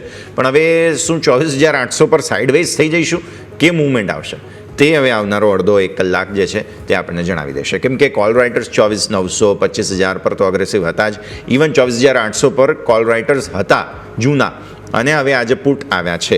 એટલે 24,800 પર કશમકશ થશે. હવે અહીંયા બધું જે ઘસાઈને 0-0 થાય છે કે પછી આગળ કોઈ નવા મોમેન્ટમ આવે છે તે તો સમય જ બતાવશે. પણ આગળ વધીએ. અન્ય સેક્ટર્સ જે ડેફિનેટલી આપણે ડિસ્કસ કરવા જોઈએ અહીંયાથી, તેમાં આઈટીને થોડું ડિસ્કસ કરી લઈએ. કેમ કે વ્યાજદરો સ્ટેબલ રહ્યા છે તેના કારણે થઈને પરિસ્થિતિ બની રહી છે. ઓલરેડી હમણાં આપણે વાત કરી છે. Frontline IT, Ravi sir, Infosys, TCS આ બધામાં મોમેન્ટમ છેલ્લા થોડા દિવસોથી હતું પણ ટોપ બનાવી છે નાનકડી. હવે તમે ઓલરેડી ફંડામેન્ટલ સમજાવી દીધા છે એટલે આ બંને સ્ટોક સ્પેસિફિક વાત કરી લઈએ. કેમ કે ફ્રન્ટલાઇન સ્ટોક્સની અંદર થોડું એક્શન હમણાં વધારે જોવા મળેલું હતું અને આજે ટોપ લૂઝર આઈટી છે ત્યારે પ્રોફિટ બુકિંગ પણ કદાચ ત્યાં જ વધારે જોવા મળી રહ્યા હશે. નિફ્ટીના જે મેજર ટોપ આઈટી સ્ટોક્સ છે તેને એક વખત ક્વિક ચેક કરી લઈએ રવિ સર. જરૂરથી આઈટી સેક્ટરમાં આઈ થિંક જે ઇન્ટરેસ્ટ રેટને લઈને કોઈ બદલાવ નથી એટલે મેજર મોટી આઈટી કંપનીઓને એનું પ્રેશર છે. મિડ કેપમાં આટલું ખાસ પ્રેશર નથી. મોટીમાં એક આજે જે અપગ્રેડ કરવું છે એ આઈટી સ્ટોક છે એ છે વિપ્રો. અને આગળ જતા ઘણા બધા એમાં એક્શન્સ પણ થયા હતા, ઘણી બ્લોક્સ પણ થઈ હતી. મારા હિસાબે અહીંયા થોડું ફોકસ કરો. આઈટીમાં જો જવું હોય તો આ લેવલે વિપ્રો એક બેટર વેલ્યુડ કંપની દેખાઈ રહી છે અને કરેક્શન શાર્પ આવી ચૂક્યું છે અને સસ્તો સ્ટોક છે મારા હિસાબે. ખરીદી માટે આ એક સારો સ્ટોક છે અને શોર્ટ ટુ મીડિયમ ટર્મ માટે 292 ના ટાર્ગેટ માટે અહીંયા 260 આસપાસ એક્યુમ્યુલેશન કરવું છે. અહીંયા વધારે પોઝિટિવિટી દેખાઈ રહી છે. ઇન્ફોસિસ થોડું સાઇડવેઝ બની ગયો છે ગત ક્વાર્ટરના રિઝલ્ટ પછી. આ કંપની સતત અંડર પરફોર્મ કરી રહી છે. TCS આઉટ પરફોર્મર છે. ટાટા ટેકે ઘણી એવી સારી મૂવ બતાવી છે. તો આઈ થિંક આ કંપની સ્પેસિફિક વધારે ફોકસ કરવાની અત્યારે મીન્સ કે રેકમેન્ડેશન છે. મિડ કેપ આઈટી કંપનીમાં આપણે આગળ પણ ઘણીવાર એમ્ફાસિસની ચર્ચા કરી છે, પર્સિસ્ટન્ટ અને કોફોર્થની ચર્ચા કરી છે. આ ત્રણ કંપનીઓ મને એવું દેખાઈ રહ્યું છે કે મિડ કેપ આઈટી કંપનીઓમાં પોઝિટિવ વેમાં સાબિત થઈ શકે છે. અહીંયા આઉટ પરફોર્મન્સ જારી રહેશે. તો આ 4 થી 5 સ્ટોક છે જે આઈટીમાં ડિસ્પાઇટ ઓફ ફેક્ટ કે અહીંયા વોલેટિલિટી છે તમને વધારે અહીંયાની વીકનેસ નહીં આવે. હા, સૌથી વધારે ઇમ્પોર્ટન્ટ જે માર્કેટના ફોકસ પર રહેશે અને રાખવું જોઈએ એ છે આવતીકાલનું એસેન્ચરનું રિઝલ્ટ. આવતીકાલે એસેન્ચર જે યુએસ લિસ્ટેડ કંપની છે અને ઇન્ડિયન કંપનીની સાથેના ફંડામેન્ટલ ત્યાં છે. તો મારા હિસાબે એસેન્ચરનું અર્નિંગ અને એનું ગાઈડન્સ ખાસું ઇમ્પોર્ટન્ટ રહેશે. કાલે માર્કેટ પછી આવવાના છે એટલે સોમવારે આનું ઇમ્પેક્ટ ડેફિનેટલી આપણા માર્કેટમાં આપણા આઈટી કંપનીઓમાં જોવા મળશે. તો આના ઉપર વધારે ફોકસ કરવું જોઈએ. એસેન્ચરના પરિણામો અને એનું ગાઈડન્સ છે એ ગાઈડન્સ ખાસું એવું ઇમ્પોર્ટન્ટ સાબિત થશે. જો એસેન્ચરના પરિણામો બાદ એનું ગાઈડન્સ ડવિશ નથી આવતું તો જે 4 સ્ટોકને આપણે ચર્ચા કરી ત્યાં તરત જ સોમવારે ખરીદી કરવી જોઈએ. અત્યારે થોડું ગ્લોબલ માહોલના હિસાબે અને યુએસની ઇકોનોમીની પરિસ્થિતિના હિસાબે સાઇડવેઝ આઈટી રહી શકે છે અને સ્ટોક સ્પેસિફિક માહોલ ત્યાં બની શકે છે. જી બિલકુલ. તો ઓવરઓલ અહીંયાથી આપણે વાત થઈ આઈટી સેક્ટર અને જ્યાં સ્ટોક સ્પેસિફિક જ્યાં તમારો ફોકસ હોવો જોઈએ. બીજું આપણે વાત કરીએ સેક્ટર તો એ છે નિફ્ટી ફાર્મા. સર ફાર્મા આપણે જોઈએ તો ટ્રમ્પ સાહેબ જ્યારે આપણે G7 સમિટમાંથી પાછા આવી ગયા તરત તેમણે કહી દીધું કે tariff on pharma is coming સૂન. અને ત્યારથી આપણે જોઈએ તો આપણા ફાર્માની તબિયત થોડીક બગડી ગઈ છે. છેલ્લા 2-3 દિવસથી જોઈએ તો થોડાક ઠંડા આપણને બનતા જોવા મળે છે. આજે પણ જોઈએ તો ટોટલ આપણને 20 સ્ટોકમાંથી 7 સ્ટોક છે જે મામૂલી મજબૂતીમાં છે પરંતુ કમજોરીમાં ટોટલ 13 સ્ટોક છે. ટોરેન્ટ ફાર્મા 0.5% નીચે, Lupin, Zydus life, mankind pharma આ બધા સ્ટોક છે જે આજે કમજોરી બતાવી રહ્યા છે. ઇવન ઝાયડસ લાઈફમાં સમાચાર પણ હતા કે અમદાવાદનો આપણો જે પ્લાન્ટ છે એમાં કંઈક 2 ઓબ્ઝર્વેશન અહીંયાથી મળ્યા છે પરંતુ કંપનીએ કીધું કે બહુ જલ્દી અમે એનું સોલ્યુશન પણ લાવી દઈશું. પરંતુ એક વખત સર ઓવરઓલ નિફ્ટી ફાર્મા ઉપર રિવ્યૂ સર અહીંયાથી લેવો જોઈએ સર. ઝડપથી ફાર્મા સેક્ટરમાં આઈ થિંક મીન્સ આમાં શું છે કે એમને પણ ખ્યાલ છે કે જ્યારે જો ડ્યુટી નાખી દેશે તો એકવાર માર્કેટ એને રિએક્ટ કરીને આ ઇવેન્ટને પૂરી જશે, એટલે એમનું પહેલેથી નેચર રહ્યું છે કે મીન્સ કે પહેલેથી જ એની ચર્ચા ચાલુ કરી દેવી, એટલે યુએસની કંપનીઓને પ્રોબ્લેમ ના આવે, પણ જે ગ્લોબલ કંપનીઓ છે એ જ્યારે ત્યારે એમને કમેન્ટ છે ને રિએક્ટ કરે. કોઈ પણ મને એવું નથી દેખાઈ રહ્યું કે લોંગ ટર્મ બેઝ પર ઇન્ડિયન ફાર્મા કંપની ઉપર ટ્રમ્પની પોલિસી કોઈ થ્રેટ છે, કારણ કે આનું જે થ્રેટ છે તમે લાઈક યુએસમાં પણ જોશો તો યુએસમાં પણ આ ખુદ યુએસ સિટીઝનને થ્રેટ છે કે ખુદ જ્યારે ત્યારે ફાર્મા કંપનીઓ પર ટેરિફ વધારશે, કારણ કે આપણી ફાર્મા કંપનીઓનું સૌથી મોટું માર્કેટ શેર ત્યાં જે પ્રિસ્ક્રાઇબ ડ્રગ છે એમાં 40% માર્કેટ શેર જનરિક ડ્રગમાં છે. પેટન્ટેડ ડ્રગમાં આપણો કોઈ એટલો મોટો માર્કેટ શેર નથી, અને આઈ થિંક એના હિસાબે આપણને જે પેટન્ટેડ ડ્રગ છે એને કદાચ ઇસ્યુ થઈ શકે, કારણ કે એની કોસ્ટ વધારે હોય. ફોર એક્ઝામ્પલ આજે પેટન્ટેડ ડ્રગ છે એ 100 રૂપીસની એની દવા છે, તો જનરિક છે 20 રૂપિયા આસપાસ એની પ્રોડક્શન હોય છે કોસ્ટની, તો આપણે ફોર એક્ઝામ્પલ 20 રૂપિયામાં અત્યારે એક્સપોર્ટ કરીએ છીએ. હવે માને કે એના ઉપર 25% એક ટેરિફ છે યુએસ ફાર્મા ઉપર લગાવશે. હવે આ 25% ટેરિફ આવશે તો શું એનું પ્રાઇસ થશે? આઈ થિંક કે અહીંયાથી બહુ તો 4 થી 5 રૂપિયાનું એપ્રિસિએશન, તો 20 રૂપિયાની ડ્રગ 25 રૂપિયામાં આપણે વેચીશું તો પણ 100 રૂપીસ જે યુએસની ફાર્મા કંપનીઓની ડ્રગ છે એના કરતાં તો આપણો પ્રાઇસ સિગ્નિફિકન્ટ નીચે હશે. તો મારા હિસાબે આ જેવું એક દિવસ ડ્યુટી નાખવાનો ન્યૂઝ આવશે એ બાદ આપણી ફાર્મા કંપનીઓ બોટમ બનાવી દેશે. ત્યાં સુધી એક્યુમ્યુલેશન કરવું જોઈએ, અને જે ફાર્મા કંપનીઓ પર વધારે થ્રેટ છે એ જ ફાર્મા કંપનીઓ વધારે ચાલશે. તો બહુ વધારે મને નથી ડરવાની જરૂર લાગી રહી, અને જો આ ઘટાડામાં આ એન્ઝાઇટીમાં જો નીચે મળે છે તો ઝાયડસ લાઈફ પર ફોકસ કરવું જોઈએ. ત્યાં એક સારી રિકવરી આવશે જ્યારે ત્યારે આ ન્યૂઝ આવી જશે. મીન્સ કે સેકન્ડ જે પોઝિટિવિટી છે એ આઈ થિંક મને એવું દેખાઈ રહ્યું છે કે હાલમાં સિપ્લા પર આવી શકે છે. સિપ્લાનો એટલું મોટું માર્કેટ શેર કમ્પેરેટિવ નથી. Doctor Reddy's lab, Aurobindo pharma અને ઝાયડસ આ ત્રણનો 40% ઉપરનો મીન્સ કે શેર એક્સપોર્ટનો છે. આઈ થિંક આ ત્રણ કંપનીઓ થોડી જ્યારે ત્યારે ન્યૂઝ આવશે ત્યારે વોલેટાઇલ થશે. આ ઉપરાંત ફાર્મા કંપનીઓમાં કોઈ પણ વધારે મેજર ઇસ્યુ આ થ્રેટ નહીં કરી શકે. મારા હિસાબે આ જે પણ ડ્યુટીના જ્યારે ત્યારે તમને ન્યૂઝ આવે એ જ દિવસ ફાર્મા કંપનીઓનો નવો પોર્ટફોલિયો બનાવી દેવું જોઈએ. ક્લિયરલી આવા સમાચારો આવે ત્યારે જ ફાર્મા સ્ટોક્સ પર સમય બની જતો હોય છે ખરીદારી કરવા માટેનો, તો તે પણ આપણે ધ્યાન પર રાખવાનું રહેશે. તો ફાર્મા સ્ટોક્સની વાત કરી, થોડું બેંક્સની વાત કરી લઈએ રવિ સર, બિકોઝ ઇન્ટરેસ્ટિંગ જગ્યા પર છીએ. વ્યાજદરોની અનાઉન્સમેન્ટ્સ થઈ ત્યારે 57,000નો બેંક નિફ્ટી હાઈ બનાવી દીધા બાદ સતત વેચવાલી જોવા મળી છે, અને ત્યારબાદ સપોર્ટ લેવાની કોશિશ ગઈકાલે અને આજે પણ મે બી પોસિબલ છે કે કરી છે. ગઈકાલે પણ તમને યાદ હોય તો ઓફલેટ પ્રાઇવેટ બેંક્સમાં બાઇંગ આવ્યું હતું. આજે પણ જોવા મળી રહ્યું છે ન્યૂનતમ સ્તરોથી બેંક નિફ્ટીએ રિકવરી કરી, જેથી નિફ્ટીને પણ સપોર્ટ મળી રહ્યો છે. પ્રાઇવેટ બેંક્સ કઈ જગ્યા પર છે? શું તમને એવું લાગે છે કે હવે જે રીતે CRRની આટલી બધી છૂટ આપવામાં આવી રહી છે, વ્યાજદરોના ડાઉન સાયકલમાં છીએ એટલે નવી લોન લેવામાં લોકો ઇન્ટરેસ્ટ વધુ ધરાવશે, આવી સ્થિતિમાં આપણું ફાઇનાન્સ સેક્ટર શું પ્લેસમેન્ટ ધરાવે છે, અને ખાસ તો પ્રાઇવેટ બેંક્સ? રવિ સર, ઝડપથી એક એવી કન્ટ્રી છે જે ઇન્ટરેસ્ટ રેટ કટ માટે તરસી રહ્યું છે, અને આપણે એવી કન્ટ્રી છીએ જે આપણને મીન્સ કે માર્કેટના અનુમાન કરતાં બહુ મોટા ઇન્ટરેસ્ટ રેટ કટ આવે છે. ગવર્મેન્ટનું મીન્સ કે આ વખતેનું જે મેનેજમેન્ટ છે ઇન્ફ્લેશનનું એ ઘણું સ્ટ્રોંગ રહ્યું છે. અત્યારે જોશો તો આટલું બધું ડવિશ પોલિસી, આટલી બધી એમ્પલ લિક્વિડિટી છતાં ઇન્ડિયામાં ઇન્ફ્લેશન કોઈ મોટો ઇસ્યુ નથી બન્યું. માત્ર આપણે માટે એક થ્રેટ એનર્જી કોસ્ટ છે, જે ક્રૂડના પ્રાઇસ વધી રહ્યા છે. હાલાકી જે રીતે આપણે સોલાર ઉપર ને અન્ય એનર્જી સ્ત્રોત પર, ઇલેક્ટ્રિસિટી ઉપર આપણે જે ફોકસ વધારી રહ્યા છે, તો આપણા માટે એ પણ એટલું ઇસ્યુ નથી, કારણ કે આપણે પ્રિપેડ કરી રહ્યા છે. આપણે જ્યારે ક્રૂડના પ્રાઇસ 60 હતા ત્યારે પણ પેટ્રોલ ડીઝલના પ્રાઇસ હાઈએસ્ટ પે કરી રહ્યા હતા. તો આધારિત મને એવું દેખાઈ રહ્યું છે કે અહીંયા તમારે વધારે મીન્સ કે ઇન ટર્મ્સ ઓફ જે તમારી કરન્સી ડેપ્રિસિએશન છે એનો રિસ્ક બેન્કિંગ સેક્ટરમાં લેવાની જરૂર નથી. અને આપણે જે ડવિશ પોલિસી છે ઇન્ફ્લેશનથી શાયદ રિવર્સ થાય એવા પણ મને ચાન્સીસ ઓછા દેખાઈ રહ્યા છે. ડેફિનેટલી જો લિક્વિડિટી એમ્પલ હશે તો CRRને રિસ્ટોર કરવા માટે કદાચ ત્યાં ગવર્મેન્ટ એક્શન લે, મીન્સ RBI એક્શન લે. અધરવાઇઝ મને એવું લાગી રહ્યું છે કે આ એક ઘણો સારો નિર્ણય છે. કરંટ ક્વાર્ટર છે એ તો થોડું એસ્ટાબ્લિશ રહેશે, બટ આઈ થિંક કે આ ક્વાર્ટરના જે M2M લોસીસ છે, જે બોન્ડ એક્શનના છે, પ્રાઇસના છે, એ PSU બેંકમાં તમને થોડા વધારે જોવા મળશે. તો આઈ થિંક એના હિસાબે PSU બેંક થોડી સાઇડવેઝ રહેવું લાગી રહ્યું છે. આમ ડેફિનેટલી એમને ઘણો બધો બેનિફિટ છે, એના માટે લોસ નાનો છે, બટ કમ્પેરેટિવ આમાં પ્રાઇવેટ બેંકનું એજ કમ્પેરેટિવ વધારે હોય. એમાં મારા હિસાબે અત્યારના વેલ્યુએશન પર જાય તો થોડું એક્સપેન્સિવનેસ આઈ થિંક આઈસીઆઈસીઆઈ બેંકમાં દેખાઈ રહી છે. આપણે ઘણા ટાઈમ એચડીએફસી બેંક અને આઈસીઆઈસીઆઈ બેંકનો કોમ્બો આપ્યો તો બાઇંગમાં. હવે મારા હિસાબે થોડી અહીંયા ફોકસ એક્સિસ બેંક પર કરી શકાય. અહીંયા મને એવું લાગી રહ્યું છે કે બોટમ બની ચૂક્યું છે અને અહીંયા તમને એક સારી પોટેન્શિયલ અપસાઇડ દેખાઈ શકે છે. સેકન્ડ જો ઘટાડે મળે છે તો કોટક બેંક. તો આઈ થિંક હવે એચડીએફસી બેંક અને આઈસીઆઈસીઆઈ બેંકમાંથી શિફ્ટ થઈ અને કોટક અને સાથે સાથે એક્સિસમાં અહીંયા પોર્ટફોલિયો બનાવવો જોઈએ. ડેફિનેટલી કોટક અને એક્સિસ પર ફોકસ હવે ધરાવવાની સલાહ આપણને બની રહી છે, નજર રાખીશું. ઓકે, ક્વિક બ્રેકનો સમય થઈ ગયો છે, વિરામ લઈશું અને વિરામ બાદ ફરી એકવાર આપણી રજૂઆત યથાવત રાખીએ.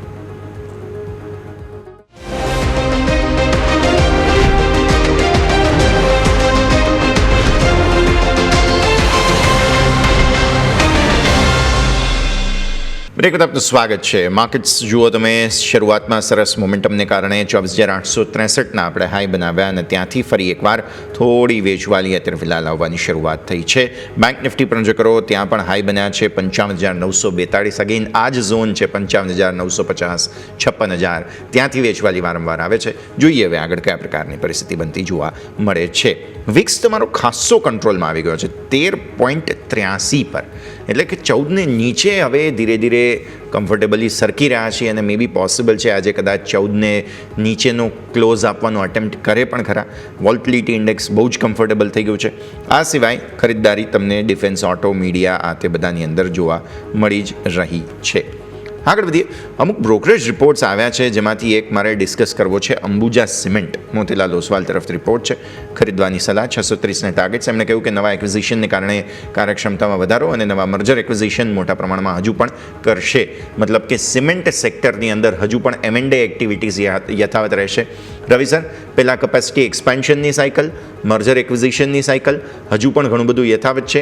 પ્રાઇઝ ખાસા એવા વધ્યા છે અને ચોમાસાનો સમય છે. શું અહીંયા પણ ધીરે ધીરે પોર્ટફોલિયો બિલ્ડિંગ માટેનો સારો સમય આવી ચૂક્યો છે સિમેન્ટ સેક્ટરમાં?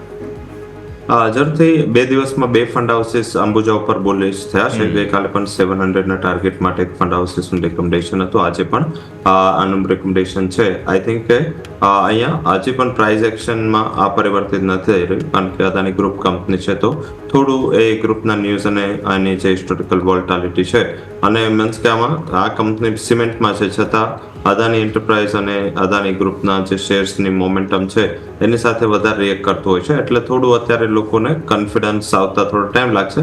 હાલાકી કંપનીના જો ઇન્ટરનલ જોઈએ, કંપનીના જો બિઝનેસ સ્ટ્રક્ચર જોઈએ, ઘણી સાઉન્ડ કંપની છે. આઈ થિંક અહીંયા એક્યુમ્યુલેશન કરતા રહેવું જોઈએ.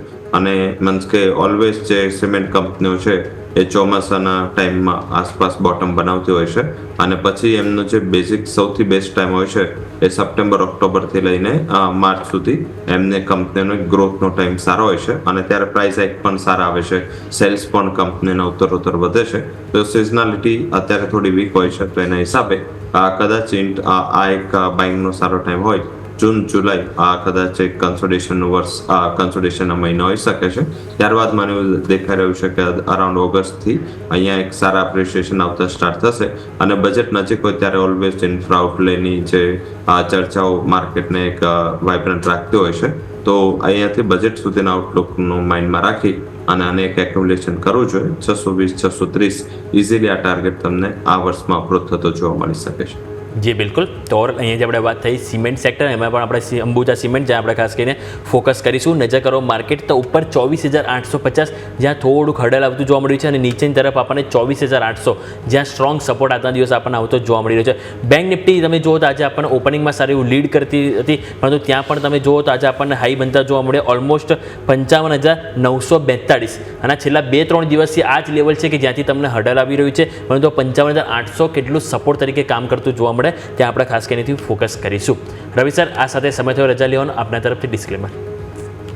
જે પણ સ્ટોક ઇન્ડેક્સ માર્કેટ વિશે ચર્ચા કરી છે, સેક્ટર વિશે ચર્ચા કરી છે, મારી પર્સનલ કોઈ પોઝિશન નથી. કંપનીના ક્લાયન્ટ્સ અને કંપનીના ફંડના અકાઉન્ટ્સમાં આ પોઝિશન હોઈ શકે છે અને જો કોઈ પણ પોઝિશન લો છો એ પહેલા તારા ફાઇનાન્શિયલ એડવાઇઝર સાથે ચર્ચા કરવી જરૂરી છે. સોમાં પહેલા બદલ ખૂબ ખૂબ આભાર.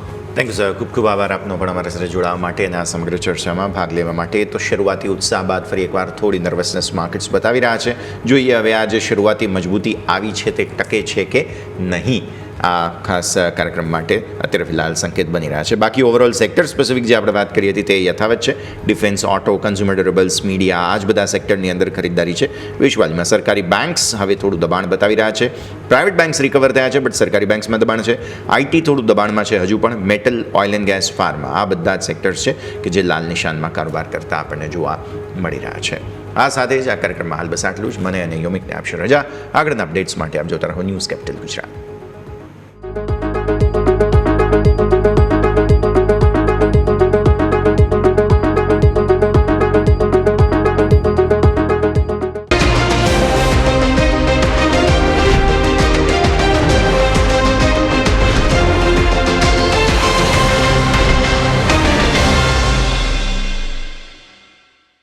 Presented by trade bulls. अब ट्रेडिंग सबके बस की बात है.